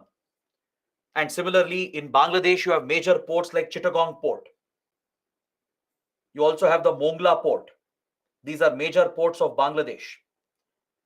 So we want to connect these ports of India and Bangladesh with Nepal and Bhutan so that they have direct access to Bay of Bengal. It will help them economically. It will drive economic growth. It will improve trade. It will improve growth opportunities for all the countries. So this project was proposed by India. It's a India-led initiative. And please understand that it's essentially a motor vehicles agreement. When I say BBIN corridor, it doesn't mean we are building new roads. It's not that we are creating a new road corridor or a railway corridor. We are not going to build anything new. We are just going to interconnect the existing roads itself. But what is needed for this connectivity is a motor vehicles agreement. This will allow the free movement of vehicles. It will allow the free movement of vehicles between these countries, especially trucks that can carry goods. They can move around easily without too many checks, documentation, and regulation. And as a result, it will boost trade between the four countries. See, initially, India's idea was to have a motor vehicles agreement for the entire SAARC region. There is a regional grouping called SAARC. For South Asia, there is a regional grouping called SAARC, the South Asian Association for Regional Cooperation. So India had proposed this motor vehicles agreement at the SAARC level to promote regional integration, to improve regional connectivity across South Asia, to connect with Pakistan and Sri Lanka as well closely so that the trade could increase across South Asia. But as always, SAARC initiatives are derailed by Pakistan. Pakistan has always targeted Indian initiatives, Indian projects at the SAARC. India-Pakistan tensions have affected the functioning of SAARC grouping. Pakistan has objected, blocked, and derailed Indian initiatives again and again at the SAARC grouping. So when India proposed the motor vehicles agreement, Pakistan again objected to it, and India was frustrated by Pakistan's intervention. So what India did, we cancelled this motor vehicles agreement with SAARC. We dropped this idea because Pakistan was being a big problem. And instead, we proposed a sub-regional arrangement, a sub-regional corridor called the BBIN corridor. India launched this as a major initiative from 2015, as Pakistan was repeatedly blocking our efforts at the SAARC grouping. Is that clear? So BBIN corridor is essentially a motor vehicles agreement that will provide for free movement of goods and vehicles. But Bhutan was initially interested, the Bhutan's government was very interested in the project, but later it had to quit the initiative due to a certain reason, which I'll discuss in the next chapter. Bhutan unfortunately has not been able to join the initiative. Bhutan's government was very interested, but due to some other reason, Bhutan has not been able to join BBIN corridor. All right, in the next chapter, we will discuss why Bhutan has quit, why Bhutan has not been part of this corridor. But the other three countries, that is Bangladesh, India, Nepal, these three countries have signed the motor vehicles agreement and they are trying to operationalize this corridor. They're trying to make this operational. They're trying to operationalize this corridor, and we have signed the motor vehicles agreement. So even now it is referred to as BBIN corridor because we have kept the door open for Bhutan. Bhutan is welcome to join anytime it wants. Bhutan was interested initially when we proposed the idea in 2015, but due to some internal reasons, Bhutan has not been able to join. I'll not explain right now why. I'll explain that reason in the next chapter. We'll discuss Bhutan in the next chapter. So there we will understand why Bhutan has quit BBIN. So this is a very important connectivity project. It has great potential to improve trade and movement of goods and vehicles between these countries. Is that clear? So this is about the BBIN corridor. Please note down, it is funded by the Asian Development Bank. It's an important fact for your prelims. The ADB, Asian Development Bank, is funding this project. The whole focus is to provide for free movement of vehicles, people, and goods by interconnecting the road corridors. Is that clear? So India, Bangladesh, Nepal have signed the agreement and they are trying to operationalize the corridor, but Bhutan has stayed out of it.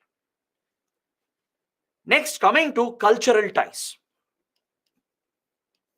What kind of cultural relations do we have between India and Nepal?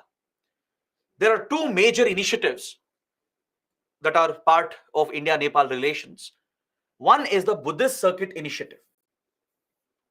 Remember, yesterday we were talking about India's Buddhist diplomacy, how we leverage Buddhism in our diplomacy to gain influence in all Buddhist countries. In many Asian countries, Buddhism is widely popular even today, right? From Nepal to Sri Lanka to Bhutan, Myanmar, China to Japan, South Korea, even in Vietnam, Thailand, in Indonesia, Singapore. In all these countries, Buddhism is a widely popular religion, right? In many countries, it's a majority religion. And India is the birthplace of Buddhism. So as part of our soft power diplomacy, we are trying to leverage our Buddhist heritage. We are trying to use our Buddhist influence to promote cultural ties. So under the Buddhist Circuit Initiative, it's an Indian initiative. India is trying to upgrade the tourist infrastructure. We're also looking to better conserve the Buddhist sites and the monuments. This is the focus of Buddhist Circuit Initiative. We are providing better tourist facilities, building airports, railway stations, better roads, providing better hotels, better amenities and facilities for tourists. The monuments are also being conserved, well protected. They are being given with technology-aided conservation efforts, where guides are available in different languages who can speak different languages, right? Or IT tools are being deployed to bring technology into monuments, into tourist places that will help foreign tourists, right? So such better facilities are being created by India, and we are promoting these sites under the Buddhist Circuit Initiative. The focus is to attract foreign tourists, bring foreign tourists to India, which will not only earn foreign exchange, will not only earn revenue, but it will improve our influence, our cultural influence. It will give us influence in these Asian countries where Buddhism is still a widely popular religion. So in India and Nepal, there are many important Buddhist sites. For example, Bodh Gaya, Rajgir, Vaishali, all of them are located in Bihar. Then Sarnath, Kushinagar, Shravasti in UP, right? Recently, we built an international airport at Kushinagar. It's part of the Buddhist Circuit Initiative. Better facilities have been provided at Bodh Gaya. And many of these sites are all connected to the life of Lord Gautam Buddha, the founder of Buddhism. Nepal also has some important Buddhist sites like Lumbini, which is the birthplace of Siddhartha. That is the other name for Lord Buddha. Right? Kapilavastu, the mythical city of Kapilavastu, is believed to be in Nepal. This is where it's believed that the relics of Buddha, the bone and ash fragments of Lord Buddha himself, is believed to be preserved at Kapilavastu. So there are such important pilgrimage sites present both in India and Nepal. Right? We have important Buddhist sites in Madhya Pradesh as well, in Odisha, and in other parts of the country. And we are trying to connect all these Buddhist sites. We are trying to provide for better transportation, better connectivity, better tourist facilities, better conservation of the monuments, so that we can revive tourism, earn foreign exchange, attract foreign tourists, and also gain influence in foreign countries. So Nepal is an integral part of this initiative. Is that clear? But we face a challenge here when China tried to take over the Lumbini project. Lumbini, the birthplace of Lord Buddha, which is the most sacred site, India was looking to be part of the development project as part of Buddhist Circuit initiative. But China managed to take over this project. China has invested at Lumbini to rebuild the Buddhist site. So even in the cultural space, you see a competition between India and China. Not just with regard to strategic projects, even with regard to cultural initiatives, there is a competition. Similarly, we have the Ramayana circuit, which explores the deep Hindu connections. Hinduism forms a close connection between India, Nepal, and even Sri Lanka. Right? Ramayana, the epic, takes place in these three locations. So under Ramayana circuit, a tourist circuit is being developed to connect important pilgrimage sites through an efficient railway network and tourist infrastructure. So important sites in India, starting from Rameshwaram to Hampi to the capital Delhi, they are being interlinked and connected through this network with Janakpur in Nepal, which is believed to be the birthplace of Sita Mata, according to Ramayana. Right? So all these important places, Ayodhya, Sitamarhi in UP, right? Very sacred pilgrimage sites. They're all being interconnected. And even Sri Lanka is part of the Ramayana circuit. Understood? So these are some major cultural initiatives that we are pursuing with Nepal. Now, apart from India's deep influence, we face a lot of competition and challenge from China as well. India has been a big investor. We have provided a lot of development assistance. We have invested in many key projects over the years. India has funded several road projects, railway projects. We have built bridges that will help improve connectivity and transportation. We have been involved in the power sector, right? In hydro projects, in power grids. We have also helped in rural development, in providing for better education, in building schools, in providing better healthcare. Right? All such initiatives have been taken up by India. We have funded many major projects in Nepal. Even in the mobile internet domain, most of the internet infrastructure of Nepal is built by India. Right? Even our banking and financial systems are integrated. Nepal's currency, the Nepali rupee, is pegged to the Indian rupee. The UPI, the digital payment interface, has been rolled out in Nepal. We are interconnecting our digital payment gateways as well. So such deep links exist between India and Nepal, and we provide concessional loans. We provide concessional loans to many friendly countries, which is called a line of credit. We have given multiple lines of credit to Nepal. We provide this to many countries. Concessional loans are very advantageous for both the partners. It's one way of arranging capital for key projects. It will protect our interest and influence, and it will help the other country as well to invest in key projects. So in a concessional loan, the interest rate is very nominal. And even the repayment period, the repayment schedule is very flexible. So it will not impose a burden on the borrowing country. All right? It's a loan which has to be paid back. It's not donation. It's a loan. But it's a very flexible loan. The receiving country will pay a nominal interest and they get a flexible schedule to repay the loan. Now, some of you might ask, what will India gain from this? Why are we donating money to other countries when we ourselves are struggling? Please understand, this is not donation. This is not aid or charity. It's not a grant. It's a loan. It's a concessional loan which has to be paid back. And moreover, these are investments that serve a strategic purpose. These are diplomatic investments through our foreign policy to protect our core strategic interests. We can choose the project where the loan amount will be invested. Since we are providing the concessional loan, we can work with the country to decide which project we want to fund.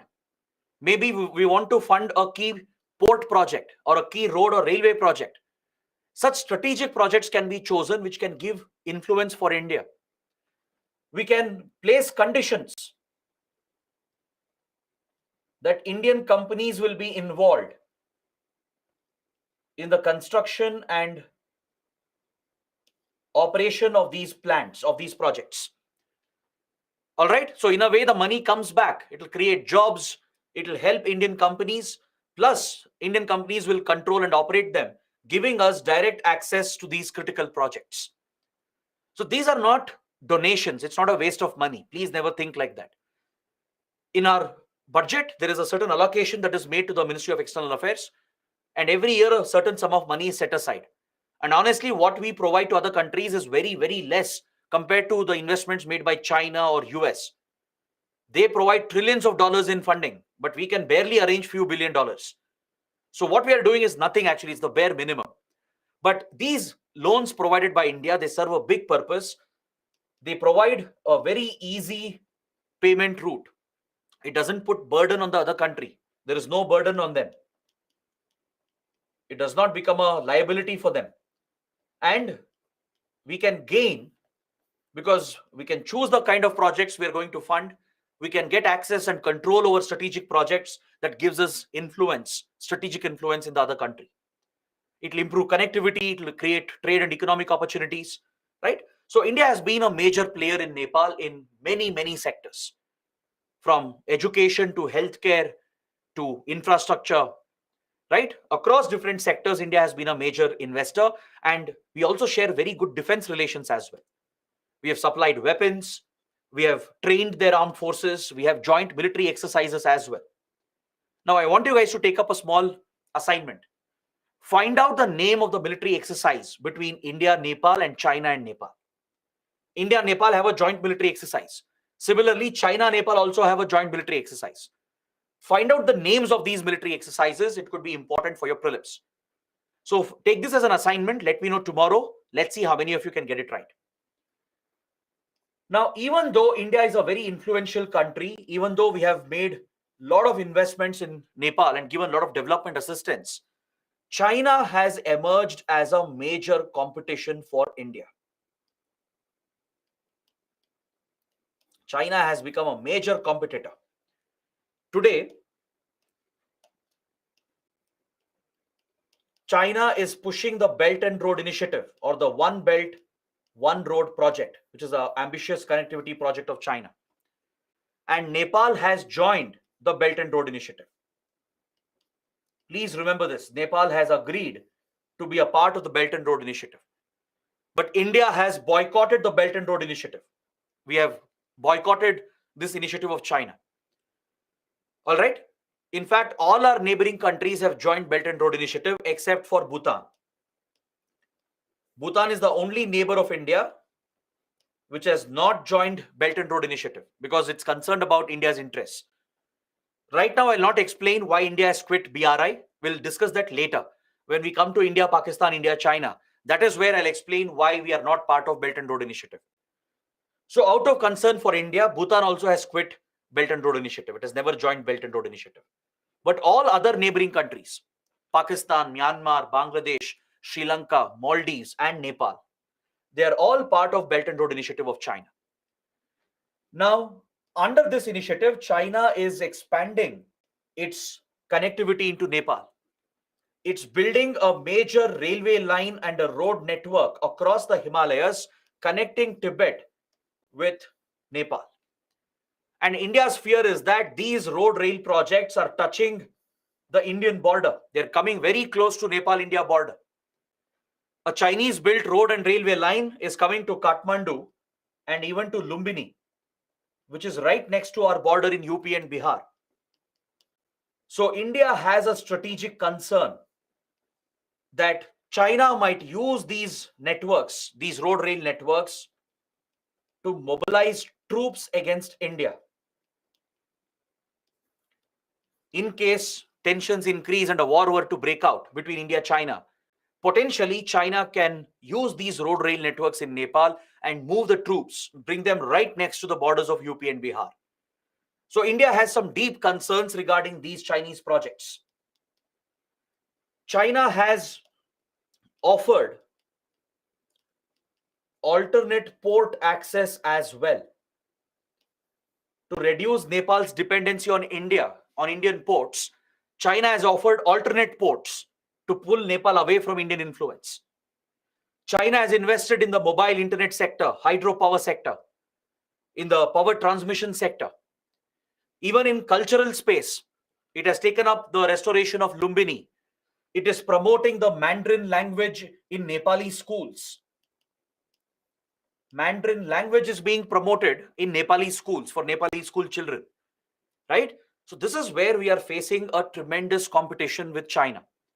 In all the key sectors, from infrastructure to mobile internet connectivity, power sector, cultural relations, in all these domains, we are facing a major challenge.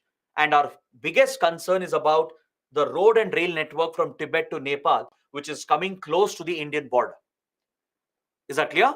So we keep a close watch on the relations between Nepal and China, and this is part of our complex equations with these countries. Now, let's close this chapter by discussing the recent visits that happened. That's the last point, and after that, we can end the chapter for today. Recently, Nepal's leader, Prachanda, you can see Prime Minister Pushpa Kamal Dahal, also called Prachanda, in this image with Prime Minister Modi. He recently visited India just a few months back. It was, I think, April 2023. That's when Dahal visited India, and many important agreements were signed. As I told you, Prachanda is a more balanced leader. He has been more balanced in his position when it comes to India-China competition in Nepal. He's not like KP Oli. KP Oli had deliberately favored China and turned against India. But Prachanda is striking a better balance, which is very good for Indian interests. He's balancing Nepal's ties with India and China. So during his recent visit, many important agreements were signed, and I've given you the list. So please take a look at some key projects which are being launched. Our waterway networks are being interconnected to improve connectivity. I hope you know that India has built a national waterway network. Just like we have national highways, we have national waterways on the Ganga, Brahmaputra, and many other major rivers. So the national waterway of India that exists on the Ganga promotes inland navigation. It's one efficient way of moving goods and heavy equipment. So we have signed an agreement for inland navigation between India and Nepal, where we can exploit the waterways, the Ganga river system, to move goods and people between the two countries. We have signed few power transmission agreements. Also, there is focus on some hydropower projects. We have announced new railway projects and handed over some railway projects as well. See, you don't have to remember all the names. Don't bother. Don't bother about remembering the name of the railway line, the name of the power transmission line, which place it is connecting. Don't do that. Not required. Just know what kind of projects are we taking up. Is that clear? We have also set up integrated checkposts along the border. 2 ICPs have been inaugurated. This is basically a land port. It will basically promote trade and movement of people. Just like you have airport and seaport, which is a port of entry, right? Similarly, there are land ports. Countries which share land boundaries, they will have these border checkposts called ICPs, integrated checkposts. We have such ICPs with Bangladesh and Pakistan as well. We are setting up such ICPs with Myanmar as well. So they will provide all facilities under one single terminal, like immigration officials, custom officials, security agencies. They're all present in one single terminal, and they facilitate the quick checking of goods and documents so they can quickly move across the border. The focus is on reducing the delay in movement of goods and people. Is that clear? So we have integrated checkposts with our neighboring countries, and 2 ICPs have been set up with Nepal. 2 more are coming up. So here, maybe remember the location. Maybe this could be relevant for prelims. All right, I'll point out which fact is needed, which is not needed. The ICPs, where they are located along Nepal's border, might become relevant. There might be a question, right? UPSC might give a match the following type of question, where 3-4 ICPs are listed. You should match them with which country? Like you have Wagah Atari checkpost with Pakistan. At Wagah Atari checkpoint, right, in Punjab, we have a ICP, an integrated checkpost with Pakistan. Similarly, we have 4 ICPs with Bangladesh, 4 with Nepal, few with Myanmar. So you should know where they are located. There might be a question on this. We have also launched a petroleum pipeline project to transport fuel from India to Nepal. Right? Petroleum transportation is a major area of collaboration. We also train their civil servants and diplomats. This is part of our foreign policy. Along with IAS, IPS, and IFS probationers who clear this UPSC exam, right? When you clear and you go for your training at Labasna, Mussoorie, or when you go to Sushma Swaraj Institute in Delhi for IFS training, or if you go to the National Police Academy, the Sardar Vallabhbhai Patel National Police Academy in Hyderabad for your IPS training, there you will come across foreign cadets as well. You will come across foreign candidates from Nepal, Bhutan, Seychelles, Mauritius, Maldives. All these friendly countries, they get training from India. Their future bureaucrats, diplomats, police officers, they're all trained by Indian institutions, along with Indian probationary officers. Right? So such agreements have been signed, and even cross-border digital payments are being facilitated. The UPI payment gateway is being extended into Nepal. All right. So these were the major announcements during the latest visit. Now I'll point out one last development. Just a few days back, just last week, Nepal's Prime Minister visited China. Pushpa Kamal Dahal, he went to Beijing, met with the Chinese Premier Li Qiang. He also met with Chinese President Xi Jinping. During this visit, they have signed 12 important agreements. So this shows the big role China is also playing in Nepal.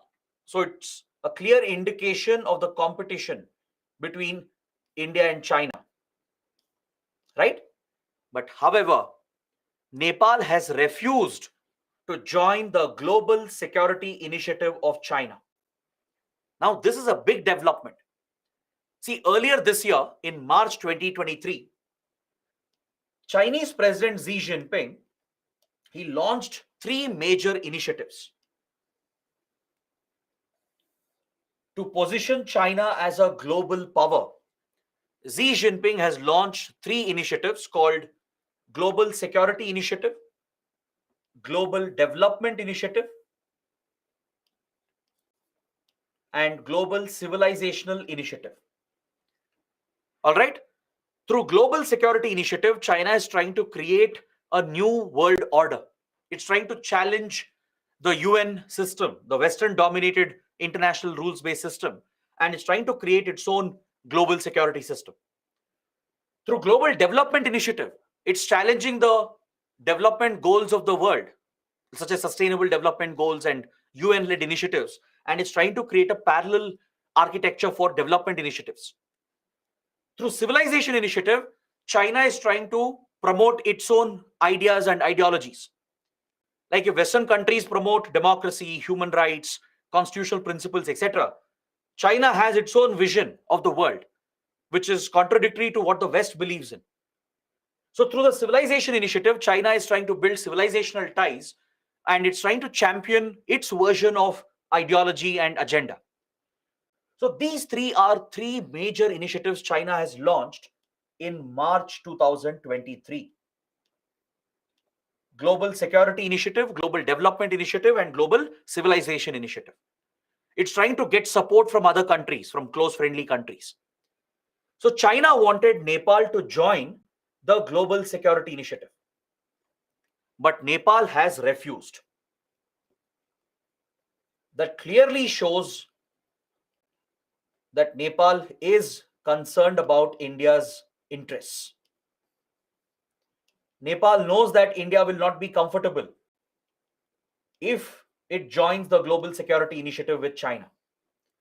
So Prachanda is showing that balance in the relationship. Even though 12 key agreements were signed, China also is promising a lot of investments in many projects, right? So we do have a direct competition, but at least in core areas like security, international order, etc., Nepal has shown concern for India's interests and it has refused to join the Global Security Initiative. This happened just last week. That's why I feel it's an important development. So this basically covers my detailed discussion of India-Nepal relations. We have essentially covered all the key topics. Trust me, nothing else can be asked from this important chapter. Be it for prelims or mains, we have covered every key topic that is needed. And we have discussed many related topics as well that will give you a broader understanding of international relations, right? So I hope you guys have understood everything. Please bring up your questions. I'll look at some questions and then we'll take a short break. Let's take a 15 minutes break. Some is the diaspora is contributing, how large the Indian community is abroad. The rest of Himalayan, but that's isn't there a open? All right. So let's take a 15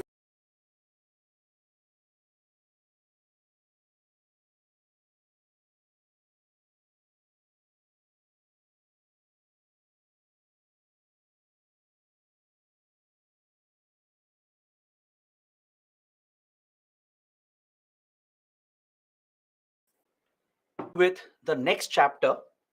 We'll focus on India's relations with Bhutan. We'll cover the next Himalayan state. We'll understand why Bhutan is so significant in India's foreign policy. Even though Bhutan is a very small country, we actually pay a lot of attention to this small Himalayan state. The reason why Bhutan is so important for India is primarily due to its strategic location. In every chapter, we'll follow the same approach. We'll understand the geography of the country. We'll understand where the country is located. What features of the country plays a role in foreign policy and international relations of that state. Understanding that gives you a better idea about geopolitics. With Nepal as well, we did the same. I showed you the map. I showed you where Nepal is exactly located, why Nepal occupies a strategic location as far as India is concerned.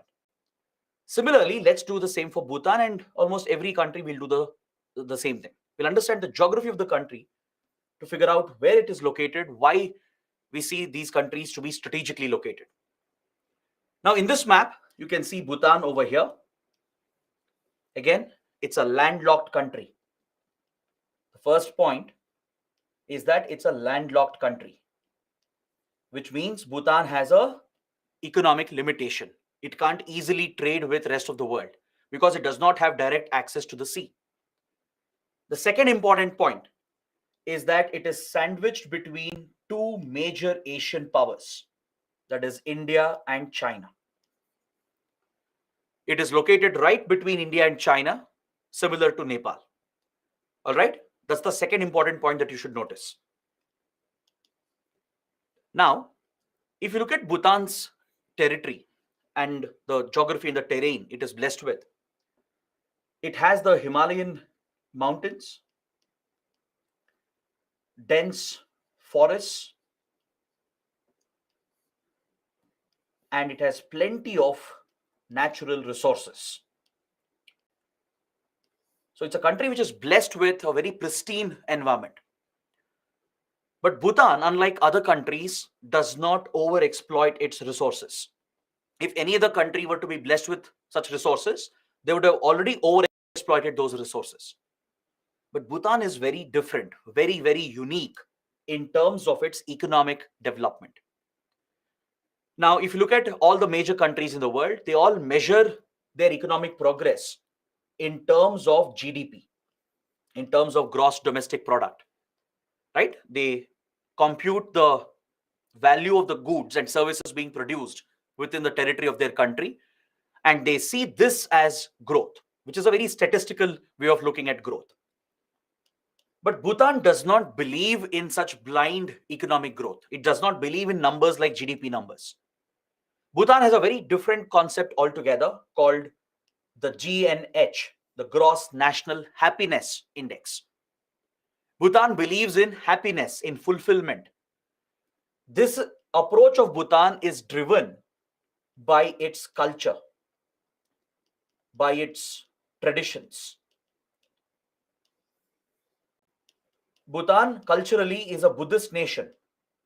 It's a Buddhist majority country which deeply believes in spirituality. It has a lot of focus on environment and biodiversity conservation. Bhutan has a firm belief that conserving the environment leads to growth and development. It leads to fulfillment, leads to happiness, right? So Bhutan has devised a unique index to track its progress. It does not believe in GDP-led growth like other countries. Rather, it believes in achieving happiness at the societal level. Your people will be happy not just with money, not just with jobs and economic growth, but with a clean environment, but also with focus on spirituality. So Bhutan places a lot of importance on these aspects of life because of its Buddhist heritage, its Buddhist traditions, right? It's a very conservative country that way. It largely keeps to itself. It does not interact too much with the rest of the world. It does not believe in industrialized growth. It does not believe that growth will happen only if industries are built. So Bhutan does not encourage any kind of over exploitation. It does not encourage blind industrial growth like other countries. So even though it is blessed with resources, right, Bhutan has not over exploited them. No over exploitation. Bhutan places a lot of importance on protecting its sensitive environment and biodiversity. If you have ever visited the country, you'll understand what I'm talking about. Most of its forest areas, the mountainous areas, are virgin, largely untouched by human development. Bhutan relies upon basic agriculture, few cottage industries, and tourism. That to ecotourism, eco-friendly tourism. And another source of revenue for Bhutan is the export of electricity. That to hydropower. Because hydropower is relatively cleaner, right? It is much cleaner compared to your thermal power. So Bhutan does not believe in large-scale emissions. It does not believe in burning fossil fuels on a massive scale to drive economic growth. So that's why Bhutan has largely stayed away from rampant industrialization. It has protected its forests, its environment, the biodiversity it is blessed with, and it has become a self-sufficient country today.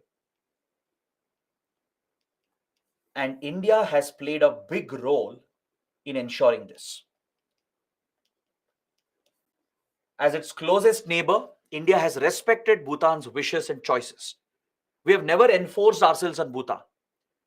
Just because it's a small country, we haven't dominated over the country. Rather, we treat Bhutan with equal respect. We treat Bhutan as an equal partner for India. So there is that trust that exists between the two countries. There is a trust-based relationship. Both the countries have protected each other, helped out each other without harming the core interests of the other country. For Bhutan, the core interest is about its environment, protection of its resources, limiting overexploitation, not contributing to global emissions, not contributing to pollution. And India respects that choice. We never force Bhutan to give us access to its resources or to pave way for industrialization and large projects. Right? India respects that choice of Bhutan.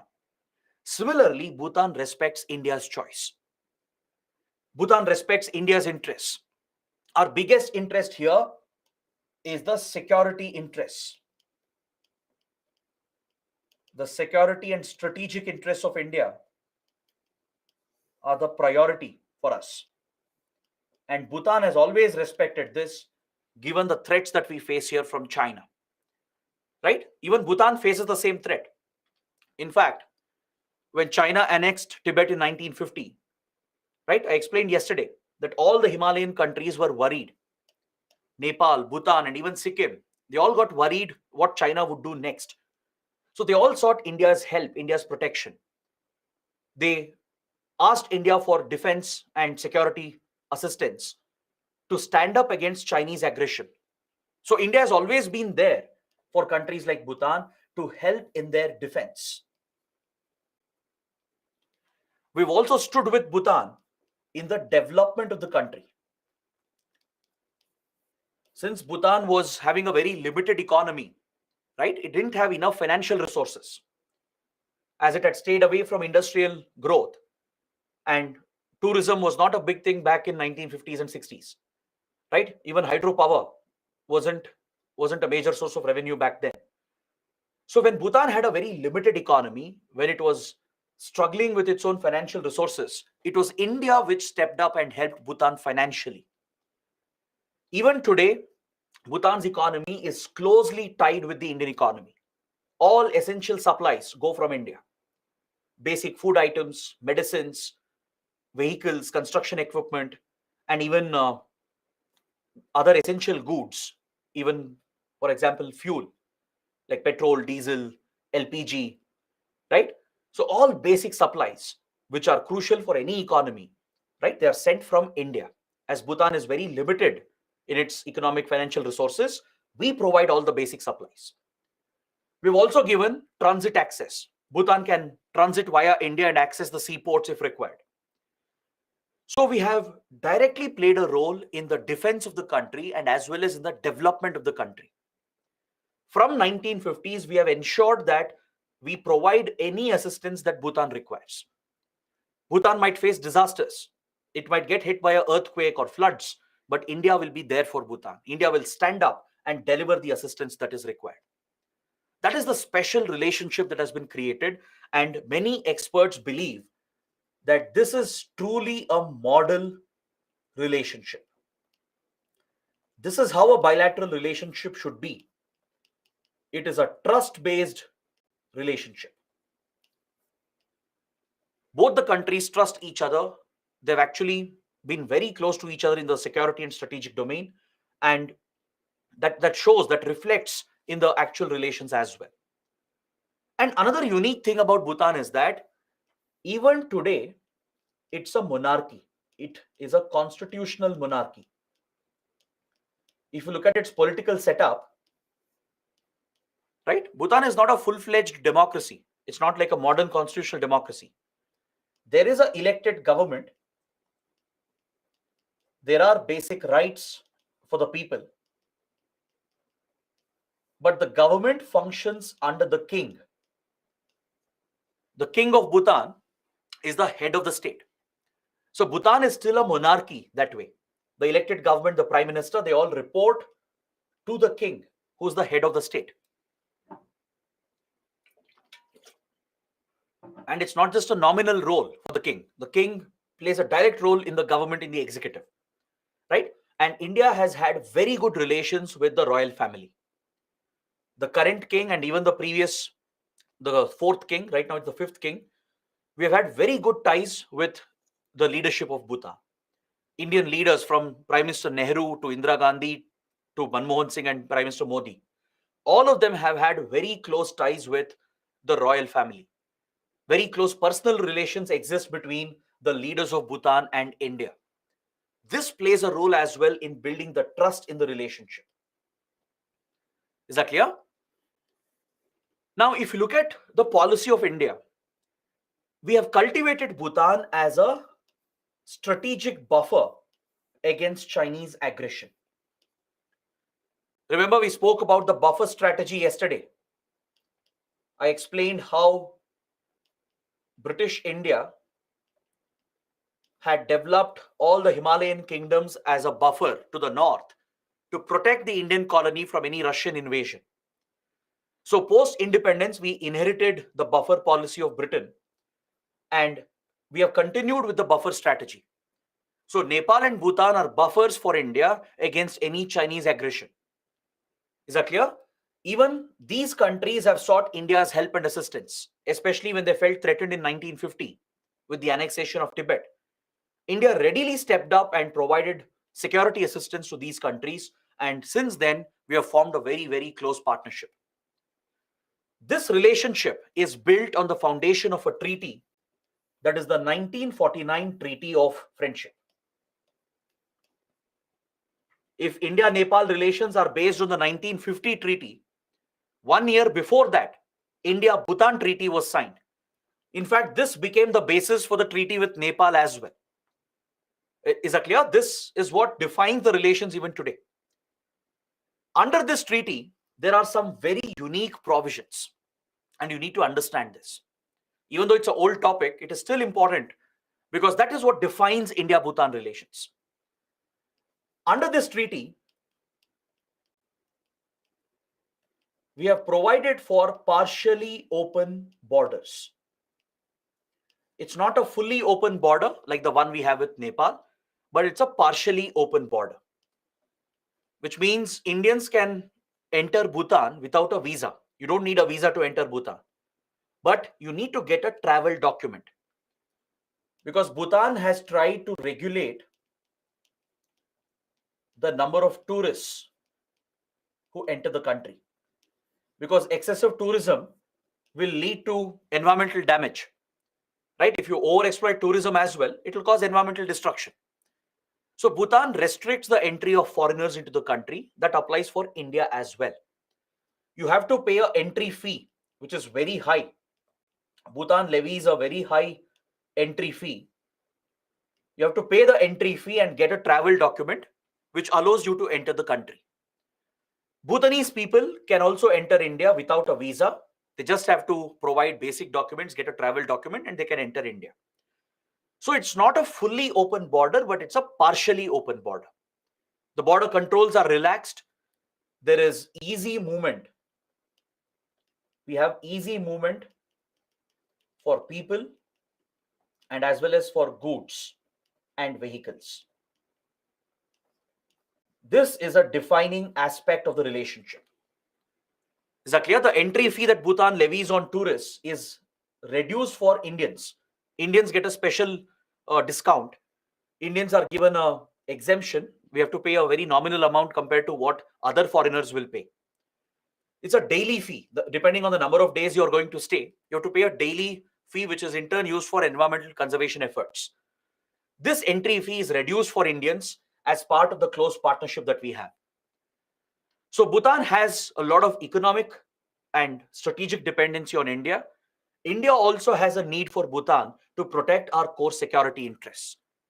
And the 1949 treaty takes care of these interests of both the countries. So partially open borders have been set up, and along with that, Bhutan agreed to be guided by India in its foreign policy. Basically, Bhutan outsourced its foreign policy to India. Now, which country will do that? Imagine a sovereign nation giving up its foreign policy to another country. Since Bhutan was very small, it wouldn't be able to run its own foreign policy. It asked India to guide its foreign policy. From 1949 until 2007, Bhutan's foreign policy was guided by India. Please write down this point, very important. Essentially, India would guide and determine Bhutan's foreign policy from 1949 till 2007. In return, India promised not to interfere in Bhutan's internal matters, meaning will not meddle with Bhutan's political system, will not force the monarchy to transition into a democracy, will not impose democracy on them, will not force Bhutan to abandon its economic path, will not force Bhutan to overexploit resources, will respect the choices of Bhutan, will respect its belief in conservation, in spirituality, in happiness. This is a commitment India made in return for allowing its foreign policy to be guided by India. So this gave India the leverage to stand up against China and use Bhutan as a buffer against China. India is also responsible under the treaty for defending the country against external threats. Essentially, India promised to defend the country, to come to the rescue of Bhutan if there is any external threat. So as part of this relationship, very close defense relations have developed. There is very close military engagement, from training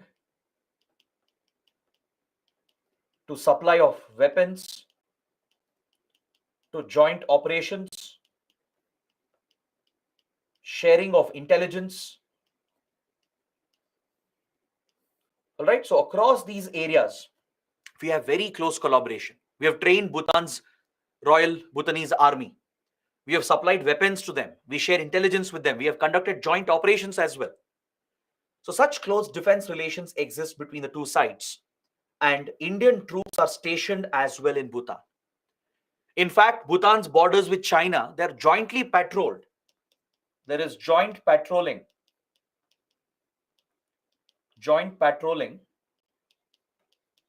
with the Chinese border, where Indian Army works with Royal Bhutanese Army. So when it comes to patrolling the China-Bhutan border, Indian and Bhutanese soldiers are jointly deployed. So that is the level of collaboration we have in the defense and strategic domain. So in return, we have given all economic assistance that is possible. All right. So I'll come to the economic partnership later, but let's focus on the diplomatic relationship. What kind of trust exists in this relationship? Experts believe that there is a very high level of diplomatic trust between India and Bhutan, because even today, Bhutan has very limited relations with other countries and other powers. Believe it or not, for many years, Bhutan did not have official diplomatic ties with any country apart from India. That was the extent of trust in the relationship. To protect India's influence, to ensure there is no other power which threatens India's influence, Bhutan stayed away from developing ties with other countries. Today, it has opened up to only few countries. It has ties with Nepal, Bangladesh, Thailand, and few other countries through its UN offices in New York and Geneva. It works with very few countries, and it has specifically stayed away from setting up ties with China and the P5 countries. This is something that's very unique. Bhutan has deliberately chosen not to have official ties with China. It does not have official ties with any of the P5 countries. Which are the P5 countries? The P5 stands for Permanent Five, the permanent five members of the UN Security Council, the UNSC, which includes US, UK, France, Russia, and China. So Bhutan does not have official diplomatic relations with any of the P5 countries or with any of the big powers. This has been done deliberately by Bhutan to ensure that India is the influential country in the region. The fact that it does not have ties with China is the most important fact for India. As Bhutan was guided by India in its foreign policy, India's advice was, don't develop ties with these countries. Allow us to be the influential country. Protect our security, strategic interests. In return, we will give you all the assistance and support that is needed. It's on this promise that the trust-based relationship has been built. India has promised not to meddle internally, not to carry out any interference inside Bhutan. Will respect Bhutan's choices and wishes. And only thing we expect from Bhutan is that our influence has to be protected, our security strategic interests have to be protected. Because both of us are facing a major threat here from China. That's why we are guaranteeing the defense of the country as well by providing all the military support needed to Bhutan. Understood? So it means Bhutan does not have an embassy in China, and China does not have an embassy in Bhutan. So Bhutan has no embassies in US, Russia, UK, France, or in any of the major countries. And even they don't have official ties with Bhutan. Bhutan has very limited foreign engagement. It has official ties with only few countries, and it works with others through its UN offices, right? At the UN headquarters in New York. And there are many major UN institutions at Geneva. So Bhutan has a diplomatic representation here. Through these UN offices, it will work with other countries. Today, Bhutan has emerged as a leading country with regard to climate change efforts. Because of its commitment to conserve the environment, to tackle emissions and pollution, it has a strong commitment to act against climate change, and it's one of the few countries in the world which are already carbon neutral. Since it has not industrialized its economy, it does not depend on fossil fuels, right? It does not contribute to emissions, greenhouse gas emissions. So whatever emissions come from the country, they are negated by the forests, by the massive forest cover, which acts like a natural carbon sink. Bhutan has never depended on fossil fuels. It has very minimal dependency. Whatever emissions come from the country, from agriculture and other activities, they are compensated by its forests, which act as a carbon sink. In fact, it is even said that Bhutan is a carbon negative country, meaning it's absorbing more carbon compared to its emissions. It's not just carbon neutral, it's carbon negative.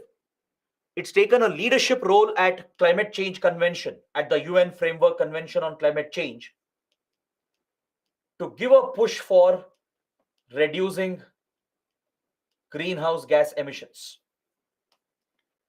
In fact, Bhutan has gained a lot of respect in the world. It works with many countries and organizations to tackle emissions and to switch to clean, renewable forms of energy. That is why Bhutan is more focused on hydropower with India's help.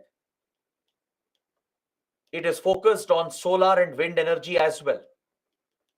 And again, it's India which is playing the role in providing the funds and technology to Bhutan. Is that clear? I think you can understand by this the kind of trust that exists, the diplomatic trust that exists between the two sides. So until 2007, Bhutan was guided by India in its foreign relations as part of this treaty. But in 2007, a change has been done, and you should know this. The 1949 treaty has been renegotiated and upgraded. Bhutan wanted more autonomy for its foreign policy. It wanted to conduct its own foreign relations away from India's guidance. So when Bhutan expressed the interest, India did not push back. Rather, we understood why Bhutan wants to conduct its own foreign policy.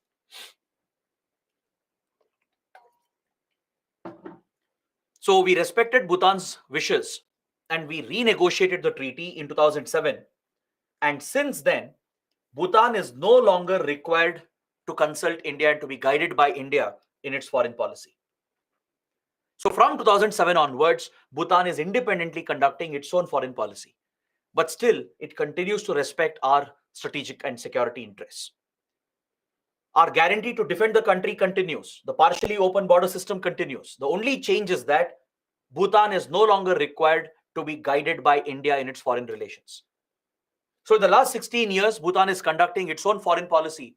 But even now, if it takes a big decision, it will inform India.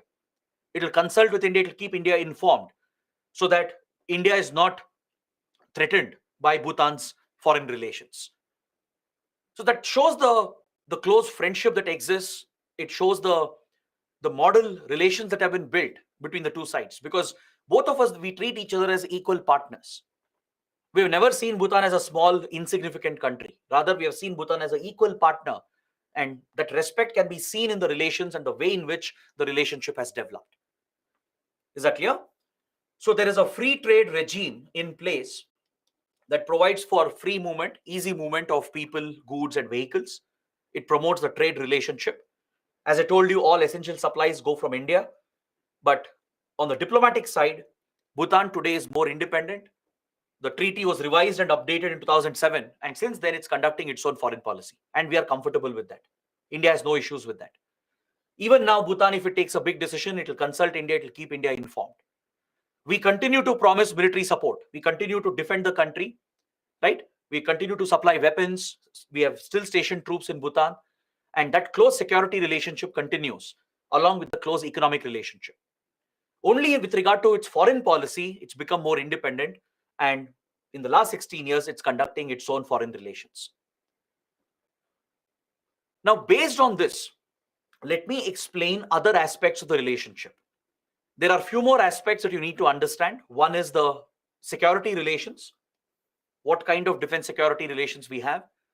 And we should focus on one important issue, the border dispute between China and Bhutan. Just like India, China have a boundary dispute. Similarly, China, Bhutan also have a boundary dispute, and it's of great interest for India. These topics are very important, along with the economic assistance we are providing to the country. So if you understand all of this, it will complete the chapter. It's a very small topic because the country itself is a very small country, right? Even though it's a small topic, trust me, it's important for your exams. You can get a mains question. UPSC might ask you to examine that India-Bhutan have model relations, right? What are the various aspects of this relationship? Discuss in detail. Such questions can come. Or there can be a question on China-Bhutan border dispute, which is recently in news, and how it affects India. Because China, Bhutan are negotiating their boundary dispute. Some recent negotiations have taken place. And these talks might have an impact on India. Or recently there was a boundary dispute which escalated called the Doklam dispute, which I'm going to explain later. Right? So there could be a question on the Doklam crisis that happened in 2017 and how India got involved in this dispute. So all these topics are very relevant for our exam. That's why, even though it's a small country, even though it's a small chapter, it's still a very important topic for our exams. So let's take a look at the defense and security ties between India and Bhutan. As India is responsible for the defense of Bhutan, we have promised to defend the country. We have established an Indian military training team that is stationed in Bhutan. So there is a permanent troop deployment. We have a troop presence that trains the Royal Bhutanese Army. Training is an important area of collaboration. The Royal Bhutanese Army is trained by the Indian Army. Is that clear? We have joint exercises.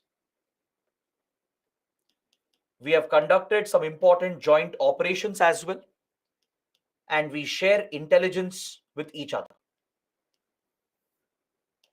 Plus, India supplies weapons. We supply weapons as well to Bhutan to guarantee its security and defense. To highlight this security cooperation, I'm going to talk about one incident that happened many years ago. This is a perfect example to highlight the close defense security relations between India and Bhutan. This is related to Northeast insurgency. You know that in many Northeastern states, we have seen multiple insurgencies. In Assam, in Nagaland, Tripura, right, in Manipur and Mizoram. Across the Northeast region, there have been multiple insurgencies over the last 70 years. So when India was tackling Northeast insurgency, there was one incident which happened in early 2000. In the late 1990s, India carried out a counter-insurgency operation called Operation Rhino. Operation Rhino was a counter-insurgency operation of India, COIN operation. COIN stands for counter-insurgency. To tackle the insurgent groups in the Northeast, a counter-insurgency operation called Operation Rhino was carried out by the Indian Army along with the Assam Rifles, which is deployed in the Northeast.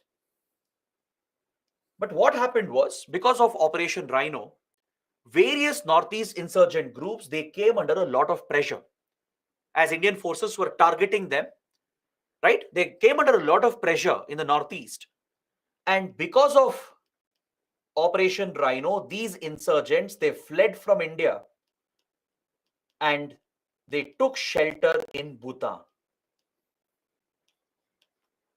Insurgent outfits such as Ulfa from Assam, Bodo outfits from Assam like NDFB, the Kamtapur Liberation Organization from Assam and West Bengal, the NSCN from Nagaland, ATTF from Tripura. All these major insurgent groups were targeted under Operation Rhino by Indian forces. This was an operation within India, within Northeast India. But because of these sustained counterinsurgency operations, these insurgents, they came under a lot of pressure. So they ran away from India and they took shelter. They hid themselves in Bhutan. Now, this was done without any support from Bhutan. Bhutan would never support these insurgents. Is that clear? Whereas other neighboring countries like Bangladesh and even Myanmar,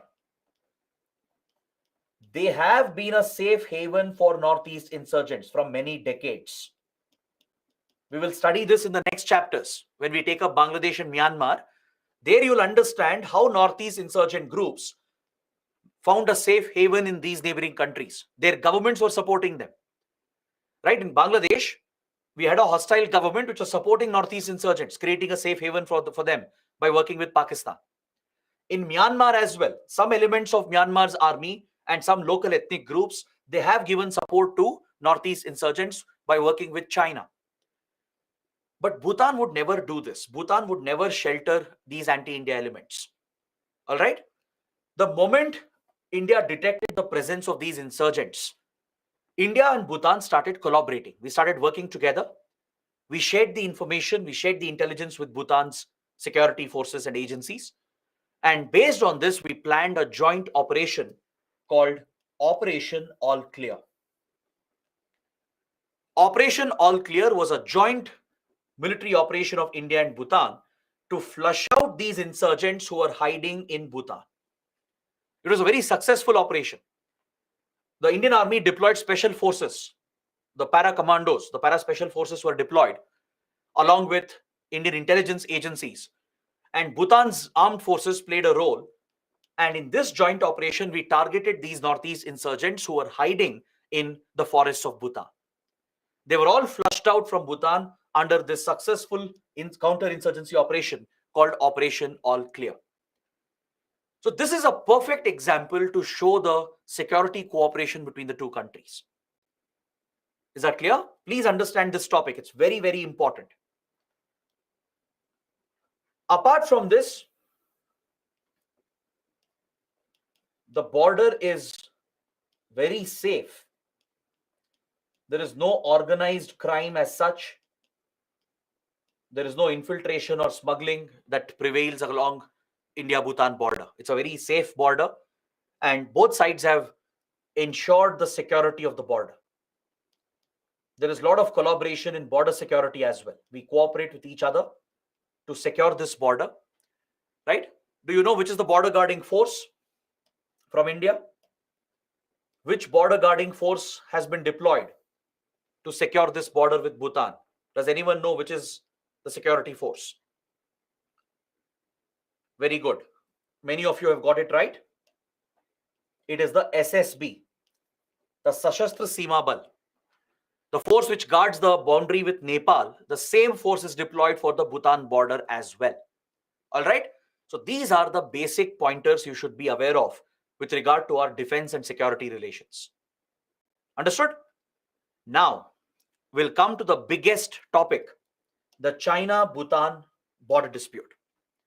Trust me, guys, this is a very, very important topic, both for prelims and mains. It's been recently in news. In 2017, we had a major crisis and an escalation that involved India as well. And in the last few months, there are talks, boundary talks going on between China and Bhutan to resolve the boundary dispute, and some progress has been made. So because of all these recent developments, which is in current affairs, the topic becomes very important for your mains and prelims. All right. So let me explain everything about the China-Bhutan border dispute. If you look at the map, you'll understand where the dispute is located. There are three specific locations where China-Bhutan have a standing dispute. This is at Doklam. Over here, this is where Doklam is located. This is towards the western sector of the border.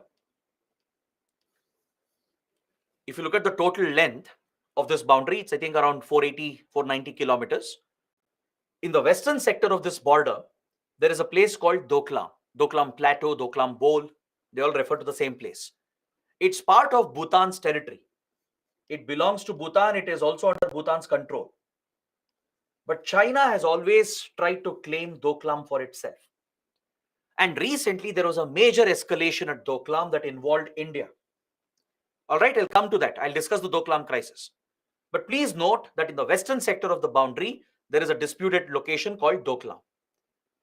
In the northern part of the boundary, there are two places, that is Jakarlung and Pasamlung.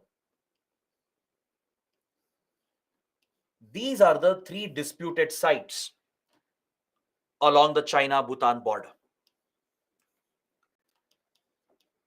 See, when China was established in 1949, that's when People's Republic of China was established. The PRC, as I told you, was an expansionist, aggressive power. It was constantly trying to expand its territory. Then in 1950, it annexed Tibet. And overnight, it became a neighbor of India, Bhutan, and Nepal. Correct? Or else we wouldn't have this boundary with China. Because China annexed Tibet, these boundaries became part of our international borders. So China disputed the validity of these boundaries. Because these boundaries that you see here, they were all negotiated during the British era. According to China, there were British era boundaries. For example, the borders between India and Tibet, the Kingdom of Tibet, they were negotiated between British India and the then Kingdom of Tibet. The boundaries between Bhutan and China, that is Bhutan and Tibet, were also negotiated by the British. So as China occupied Tibet, it annexed Tibet in 1950, it said we will not recognize the British era boundaries. It challenged the validity of these boundaries and picked these disputes with India and Bhutan. You might ask why it hasn't picked a dispute with Nepal. In Nepal, China has deeper interests. It knows that Nepal can be pulled away from Indian influence. China needs Nepal to monitor Tibetan activists. That is why China is not picking disputes with Nepal, but with Bhutan, which is closer to India. China is trying to constantly undermine the Indian influence in the region. This is an extension of the five-finger policy that I explained earlier. Because Bhutan is one of the five fingers. Just like Nepal, then Sikkim, Ladakh, and Arunachal Pradesh, Bhutan is one of the five fingers of Tibet, according to China. So China's control on Tibet will be strong when these five fingers of Tibet are destabilized. That has always been China's focus. So it has raised these disputes at Doklam, Jakarlung, and Pasamlung, and these are the three major boundary disputes that exist. So let's discuss the Doklam issue, and then there are some related topics that I'll explain. Recently, we saw a major escalation in 2017 over the Doklam dispute. If you look at the map, this is where the Doklam Plateau or the Doklam Bowl is located. This is the region. And if you observe, this is the tri-junction of India, Bhutan, and China. The three countries meet over here. This is our state of Sikkim, which merged with India in 1975. Correct?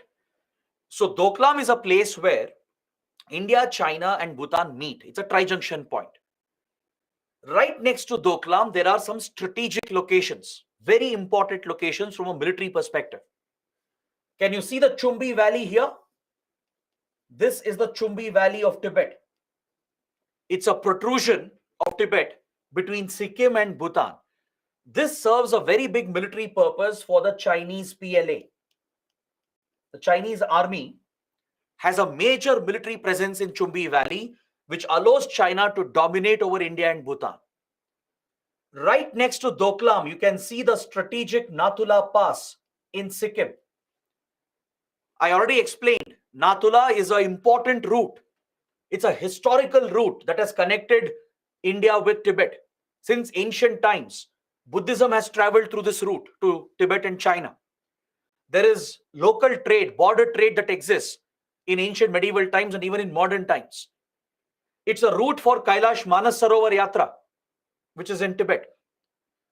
Along with that, Nathula is of great military and strategic significance as well, because both India and China have a strong military presence over here. We have had many clashes in the past near Nathula, right? In the 1962 war, Chinese troops invaded this region and they came very, very close to India's weakness, which is the Siliguri corridor that you can see over here. India's concern here is the Siliguri corridor and the Nathula Pass.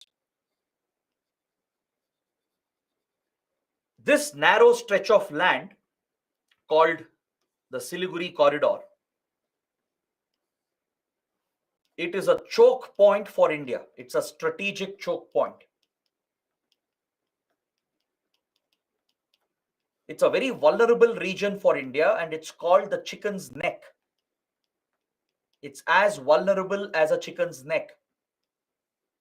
Now please look at the map. Look, see how narrow this territory is, this land corridor is.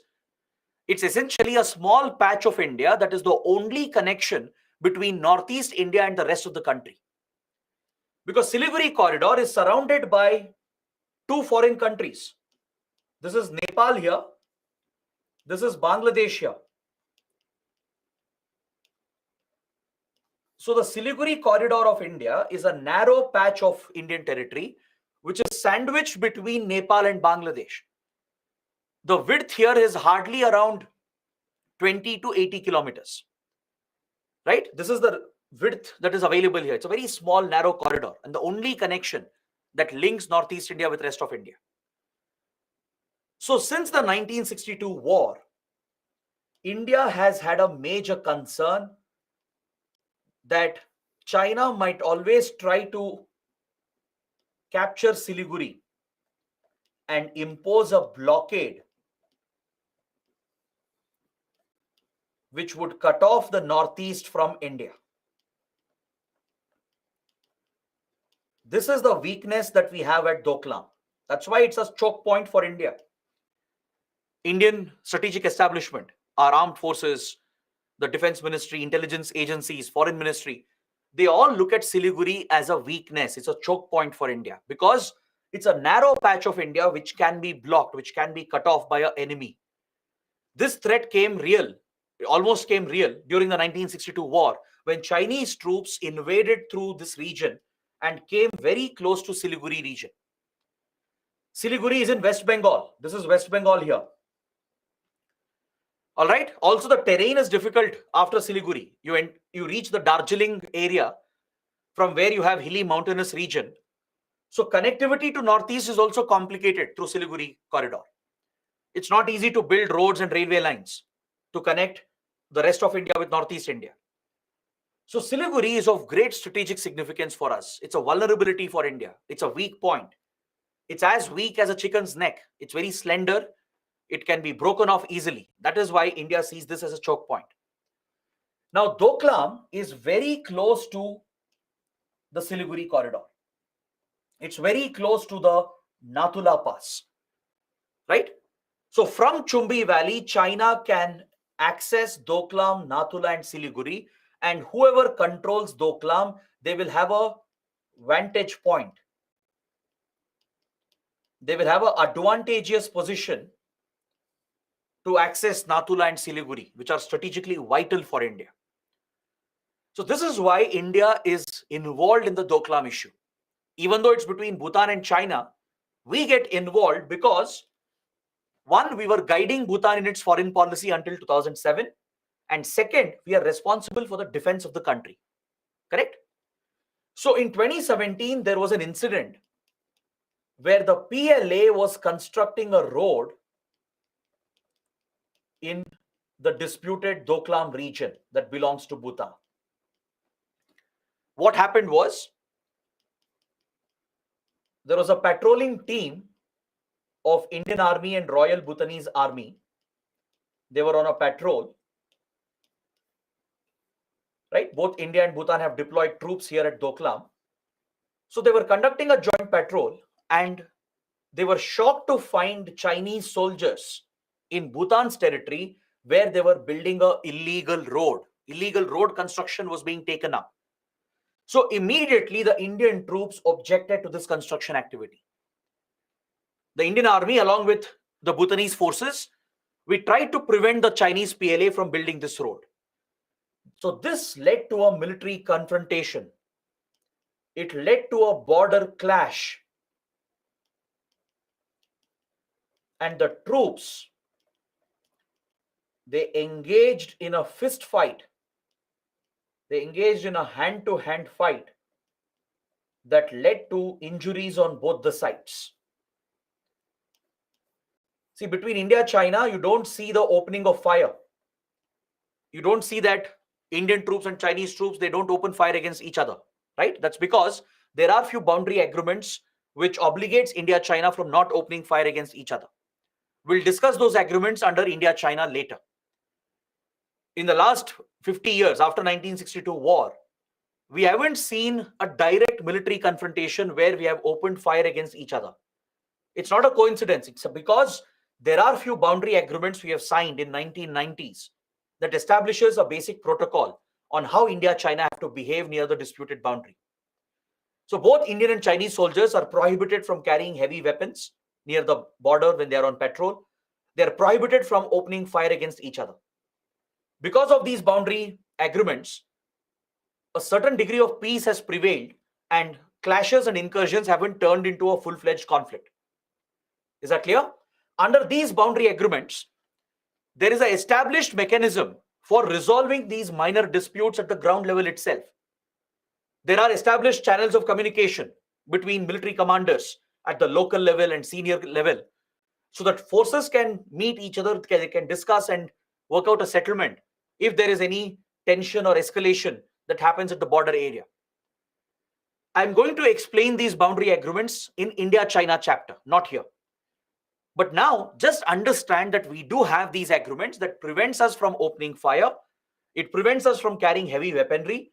And if there is an escalation, if clashes occur, right, there is a mechanism for both the sides to talk.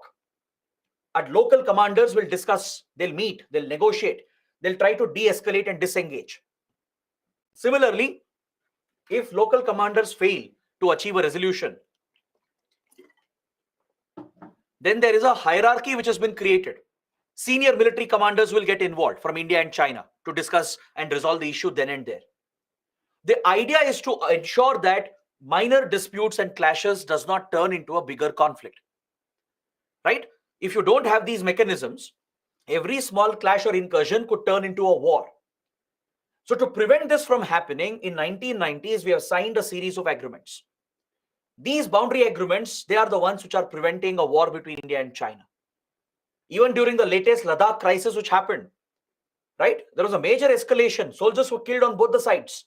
But still it didn't turn into a conflict because both the sides were pushed to de-escalate and disengage following the talk process which is provided under these boundary agreements. So these agreements prevent both sides from opening fire and carrying heavy weapons. That is why when there is a clash, when there is an incursion, you will see that Indian troops and Chinese troops, they beat up each other. They throw stones, they use hockey sticks or cricket bats or baseball bats to beat up each other. They engage in a hand-to-hand fight. Some of you might wonder, you might have read this in newspapers. Just last year in Tawang, in Arunachal Pradesh, there was another clash which happened.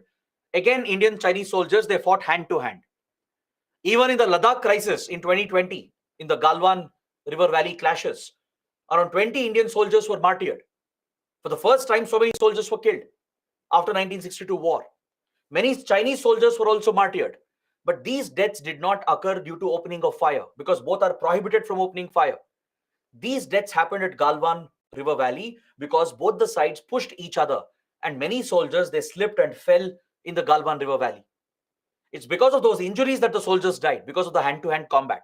But both sides cannot open fire against each other, and since at least 1970s, both sides haven't fired against each other. All right. Now in Doklam in 2017, when Indian troops detected the Chinese road activity, we objected to it. Why? Because India has an obligation to defend Bhutan.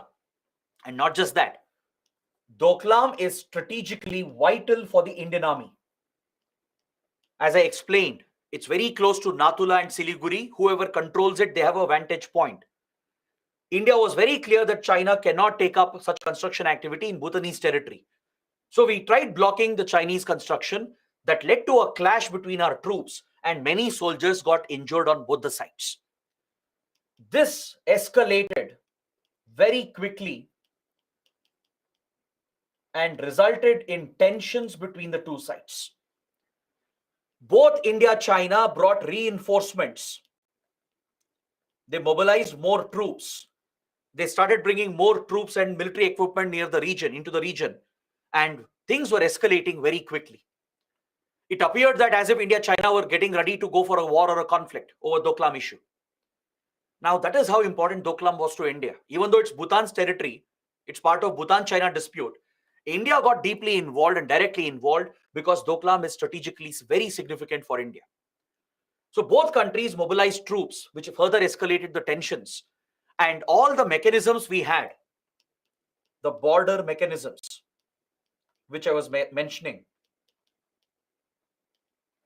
these mechanisms failed to give a result. These boundary agreements, which I was talking about, they did not give the desired results. The talks were failing between the military commanders, and there was no de-escalation.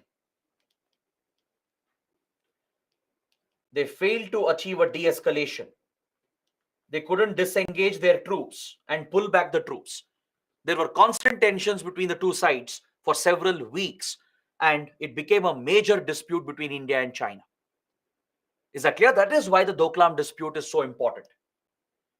The dispute was finally resolved with the intervention of the Prime Minister of India and the President of China.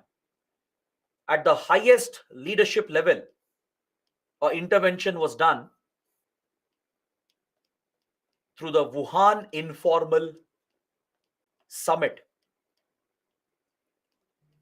At the Wuhan Informal Summit, Prime Minister Modi requested Chinese President Xi Jinping for a talk because all other mechanisms were failing. The established border mechanisms under which military commanders were talking, that was not giving results. Now this had escalated to senior officials, the army chiefs, intelligence chiefs, foreign ministers, defense ministers. They were all engaging, even national security advisors. They were all talking to each other, but it wasn't giving a result. So this standoff continued for several weeks, and one mistake from each side could have easily turned this into a full-blown war. So to prevent this from happening, Prime Minister Modi reached out to Xi Jinping and asked for an informal summit. So this informal meeting happened in Wuhan, in China, and it gave an opportunity for the two leaders to discuss freely. In an informal summit, there is no structure. It's not an organized summit where everything is pre-decided. So it gives flexibility to the leaders to discuss the issue they want. So Prime Minister Modi used the opportunity to discuss Doklam issue, and both leaders agreed to de-escalate. They promised to de-escalate and disengage their troops from the region. That is how the Doklam crisis was resolved in 2017-2018. Is that clear? It shows the extent to which India went to defend Bhutan, because Doklam is so critical for us and we are obligated to defend Bhutan. That is the key point you take away from this. All right. But however, we have noticed later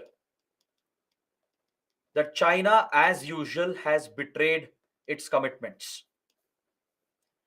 In the last few years, India has been saying that China is breaching the border agreements of 1990s. It's not following the protocols and the border mechanisms that we created in 1990s. It's deliberately breaching them. And apparently, it has betrayed India on the Doklam commitment as well that was made at Wuhan Informal Summit. Both sides had promised to de-escalate and disengage, but later we have noticed that the Chinese army has completed the road construction which started this crisis. That road construction has been completed in Bhutan's territory. A PLA settlement has come up near Doklam. This is contrary to the promise that China had made. It means China is deliberately escalating again and again. All right? This strategy of China is often referred to as the salami slicing technique.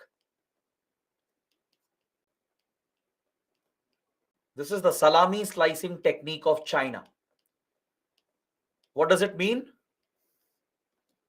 It basically refers to the incremental annexation that China carries out of foreign territories. As you know, China being an expansionist power, it has disputes with all the neighbors. And experts have noticed a strategy of China. What China does is that it deliberately triggers an escalation by first carrying out such incursions. That is by entering the foreign territory or by trying to construct a road or a settlement. Deliberately, it will challenge the sovereignty of the country and it will carry out an incursion where Chinese troops enter the foreign territory. Then, what they do is that they appear to negotiate. After the crisis escalates, they offer to negotiate. Talks will take place. Some temporary solution is also worked out following the talks.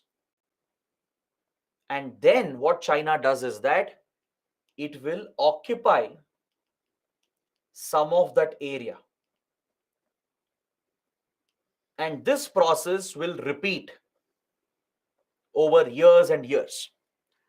China will not occupy territories in one go. This is one pattern, one strategy that we have noticed. That's why many strategic experts call it the salami slicing technique. Salami is a meat cut. It's a type of meat cut where you cut salami by slicing it. You cut salami by slice. Similarly, China slices your territory. Instead of occupying the whole territory at one go, it carries out a creeping incremental annexation. This will happen not in months or years. It will happen over decades. This is a Chinese strategy of expanding its territory and dominating the border areas with all the neighbors, not just India. It has done the same with Mongolia, with Vietnam, with Philippines, with Russia as well. So this tendency of China is noticed at Doklam as well. Even after promising to de-escalate and disengage completely and pull back the troops, China has betrayed India on the commitment. Many months later, it has been noticed that China has completed that road, built a small PLA settlement as well, which has strengthened its position at Doklam, nearby Doklam. Is that clear? Another challenge we face is that China is creating border villages. It is deliberately building villages near the disputed border and bringing people into them. From other parts of China, there is no dearth of people in China. It will forcefully shift the population and settle them in these border villages. These are new villages which are created. They don't exist before. By building such border villages and populating them, China is increasing its claims. Right? In the future, if there are clashes or wars or conflicts, China will have a stronger position because of the presence of such border villages. So this remains a challenge for India. It remains a very big challenge for India on how we deal with an aggressive China. So Doklam issue was one major experience for us that involved Bhutan as well. Right? It's a part of Bhutan's dispute, but has a huge impact on India. China went one step ahead in 2020 by raising a new issue over Sakteng Wildlife Sanctuary of Bhutan. This was another deliberate strategy of China to put pressure on India-Bhutan relations. China has always been jealous of the close ties between India and Bhutan. And this was one strategy where it raised a new claim to put pressure on Bhutan to pull Bhutan away from Indian influence. All right, what happened was in 2020, when the Ladakh crisis had already started, India was already preoccupied with the Ladakh crisis, where multiple incursions had happened. At multiple locations, a military standoff had started between India and China in 2020. Parallelly, China raised a new claim with Bhutan, and it said that Sakteng Wildlife Sanctuary over here that borders Arunachal Pradesh, which is near Tawang, also belongs to China. This claim had never been mentioned before. See, China-Bhutan have boundary talks going on since 1984. For more than 40 years, boundary talks have taken place. 24 rounds of talks have happened. Not once China had mentioned the Sakteng dispute. But all of a sudden, this new issue was raised by China, and it was a deliberate strategy to put pressure on Bhutan. What China is trying to do is that in the boundary talks which are going on, it is trying to offer an exchange. This is India's suspicion. India's fear and suspicion is that China is offering an exchange. What is the exchange? China will give up Jakarlung and Pasamlung. It will not claim them. It will give up its claims and return the territory to Bhutan.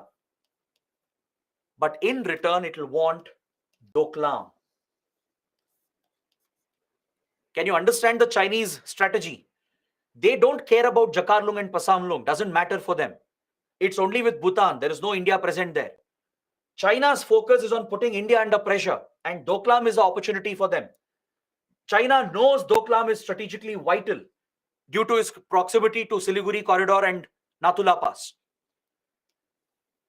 So to put India on the back foot, China puts more pressure on Bhutan to harm the relations so that Bhutan will feel scared. It will feel worried at one point.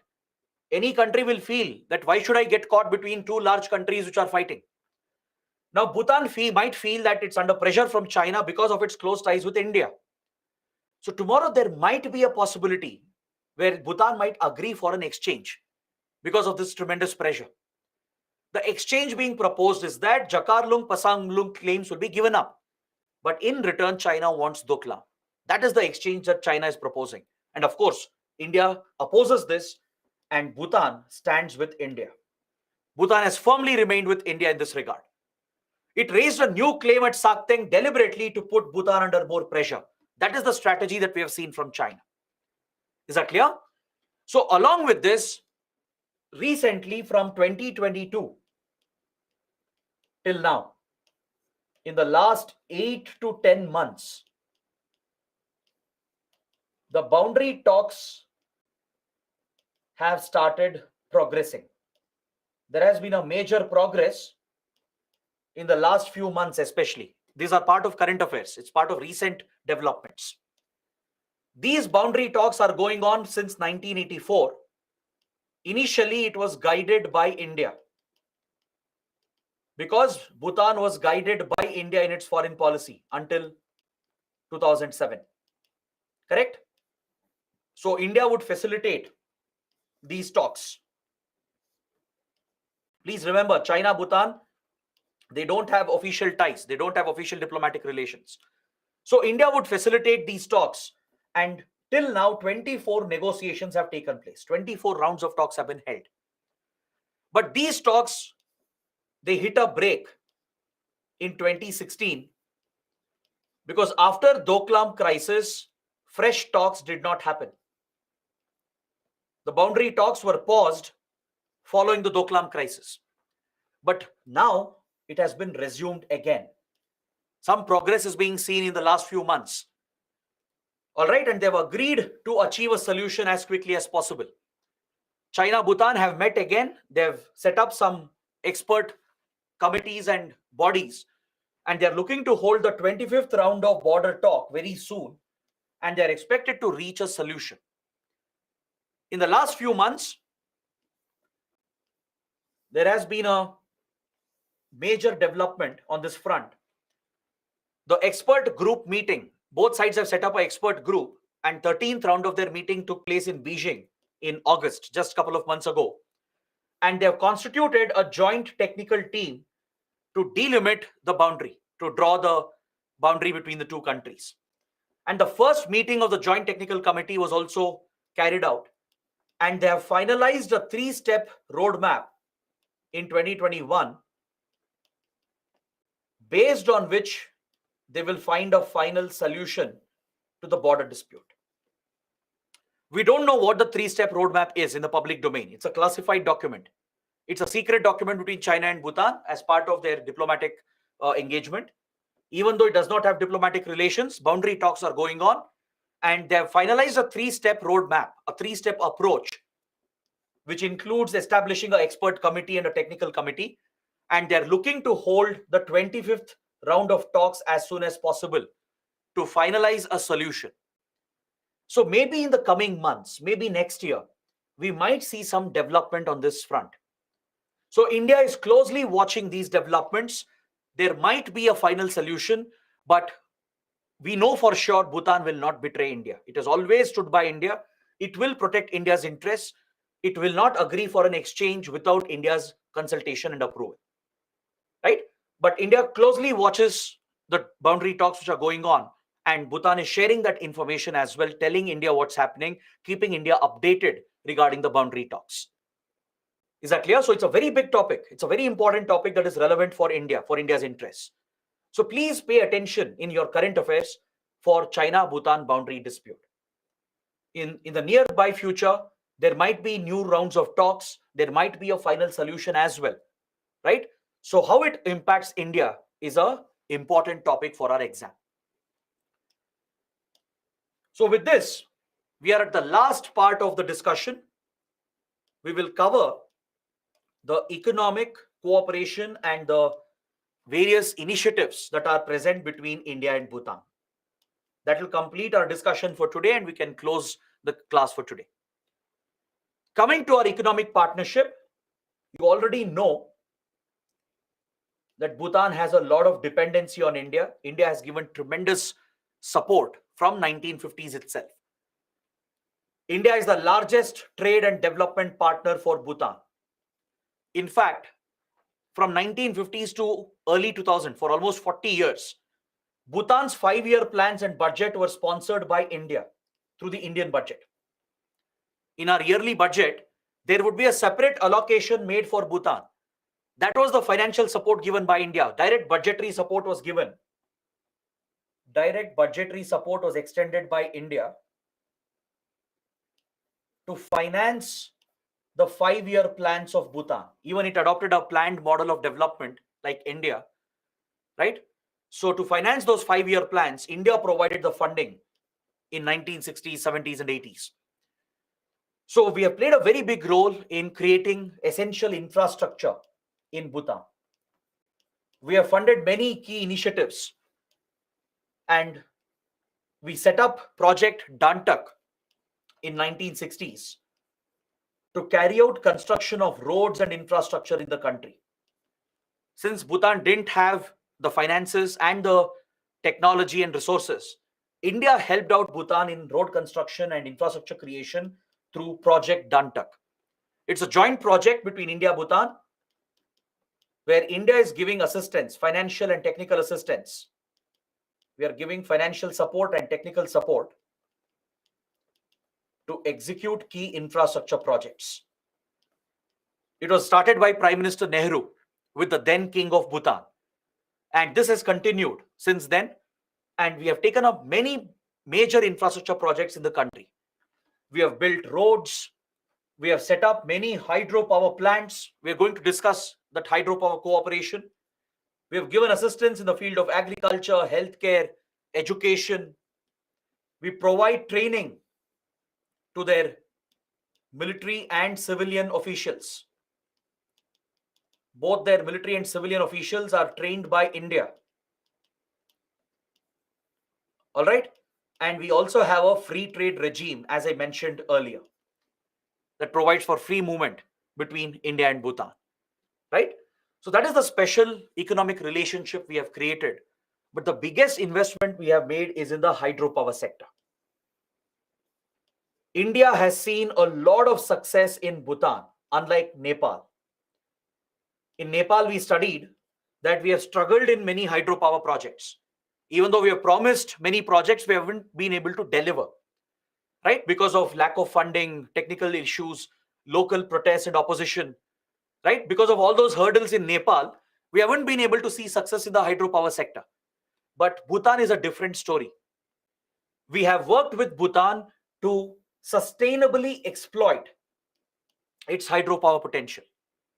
As Bhutan believes in sustainable, environment-friendly development, it believes in clean, renewable energy.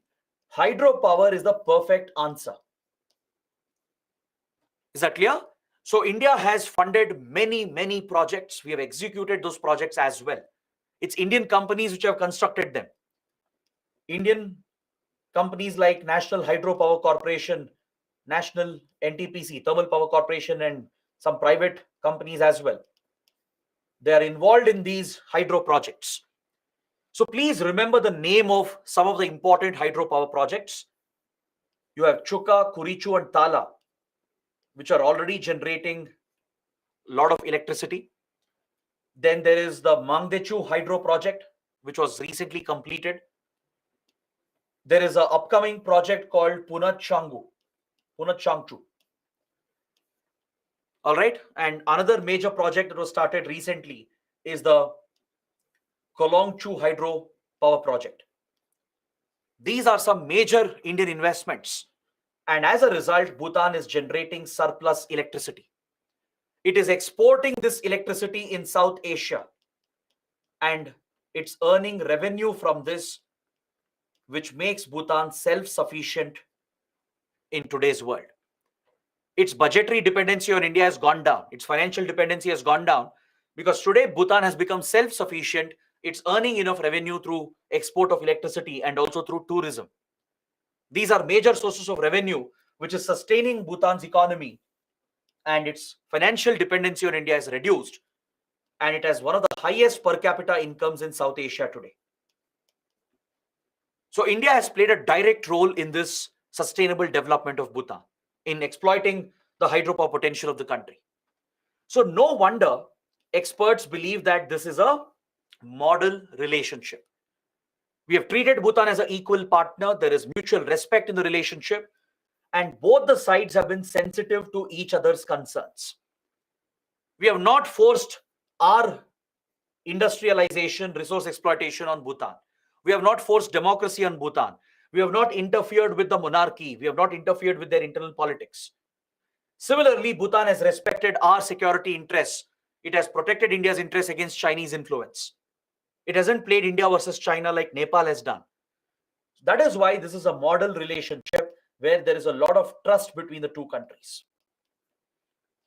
We give this support to each other at multilateral bodies as well, even at multilateral organizations such as United Nations, and at various groupings like SAARC, BIMSTEC, at Climate Change Convention, WTO. At all such key platforms, India, Bhutan support each other. Bhutan completely supports India's entry into UN Security Council as a permanent member. India is pushing for reforms of the UN, and Bhutan is a direct supporter of India. We support Bhutan's position at Climate Change Convention. We support each other at regional groupings as well, like SAARC and BIMSTEC. For example, when the Uri terror attacks happened, right, in 2016, India boycotted the SAARC summit, which was to be hosted in Islamabad, as Pakistan was responsible for the Uri terror attacks, right? India boycotted that year's SAARC summit in 2016. Along with India, Bhutan and all the other SAARC members also boycotted the summit and blamed Pakistan for the attack. So Bhutan stood with India in supporting us against terrorism. against Pakistan-sponsored terrorism. So that is the close collaboration that exists between these two neighboring countries. Now coming to the BBIN corridor, you already know what BBIN is. We've just discussed that under Nepal, but I'll explain why Bhutan has not joined.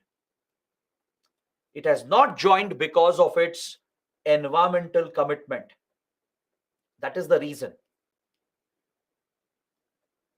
Bhutan's commitment to gross national happiness, its strong commitment to environment, biodiversity conservation and protection has prevented Bhutan's parliament from approving the initiative. Bhutan's parliament has rejected this proposal. Bhutan's government was interested, but the parliament rejected the initiative in 2015. That is why Bhutan has not been able to join the BBIN corridor.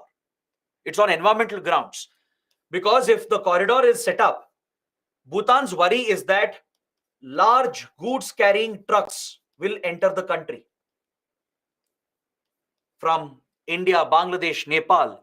The movement of trucks will increase. That can cause air pollution, contribute to more emissions of greenhouse gases, which could harm the environment and biodiversity of Bhutan. This goes against the climate commitments of Bhutan. That is why Bhutan's parliament rejected BBIN in 2015. All right, but the door is always open. India has kept the option open. If Bhutan wants, it can join any time. That's why it is still called BBIN corridor. As of now, India, Bangladesh, Nepal have gone ahead. They've signed the motor vehicles agreement, but Bhutan has stayed out of it because of environmental concerns. We also have close cultural ties between each other. It's one of the focus countries under the Buddhist Circuit Initiative. The Buddhist Circuit Initiative of India focuses not just on Nepal, but also on all the Asian countries where Buddhism is popular, be it Bhutan, Sri Lanka, Myanmar, then many countries from Southeast and East Asia.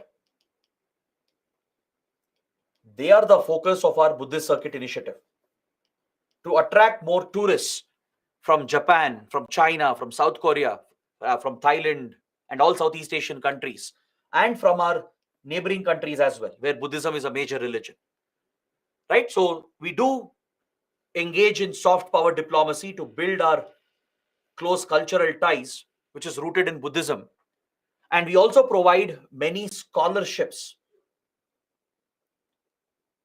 We provide many scholarships to students and professionals.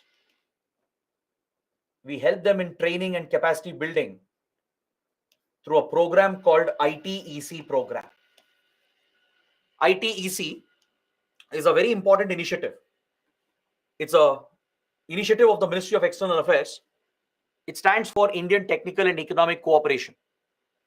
This program applies for many developing and underdeveloped nations.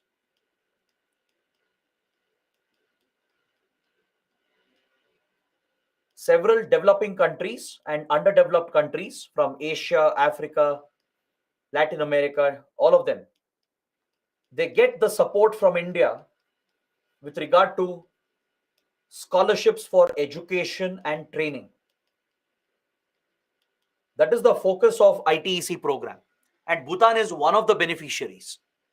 All right, every year we assign a quota to different countries, developing, underdeveloped countries. They all get scholarships. They can send their students to Indian colleges, Indian universities.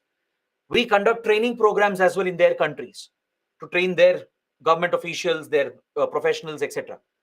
It's basically a training, educational and capacity building program, right?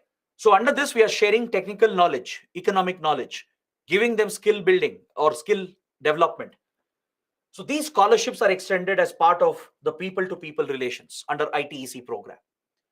So many developing, underdeveloped countries benefit from this, and Bhutan is one of them. It's one of the beneficiaries of the ITEC program.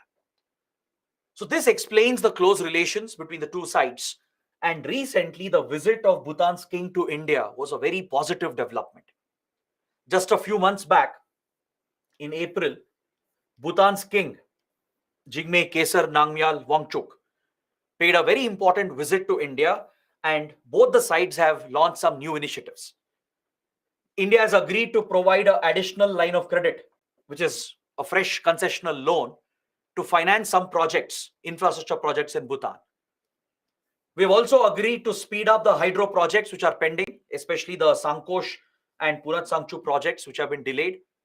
We have also revised the tariff, the rate at which India is purchasing electricity from the Chuka hydro project, and we are agreeing to buy more power from the Basochu power project. The tariff rates have been renegotiated. We have agreed for a higher price, so Bhutan will get more money from exporting electricity to India.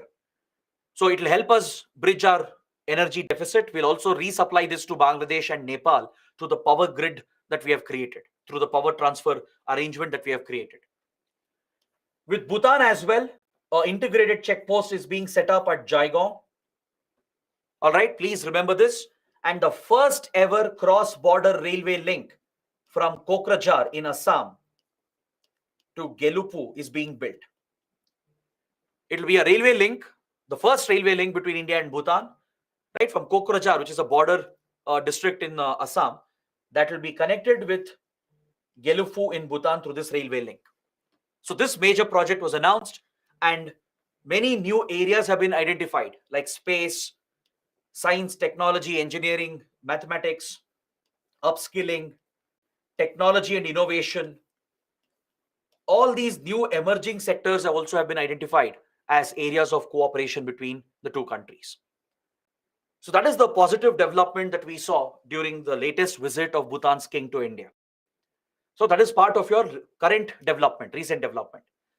So all these topics, the border dispute, the importance of Bhutan, the historic relations we have, the close economic ties, the strategic ties, and the cultural relations, they're all equally important for your mains and even for your prelims. All right. So identify the border states. Go back to the map. Go back to the first map that I showed you. Identify which Indian states share the border with Bhutan. That's another important exercise for you, for your prelims. All right. So with this, I complete my detailed discussion of the Himalayan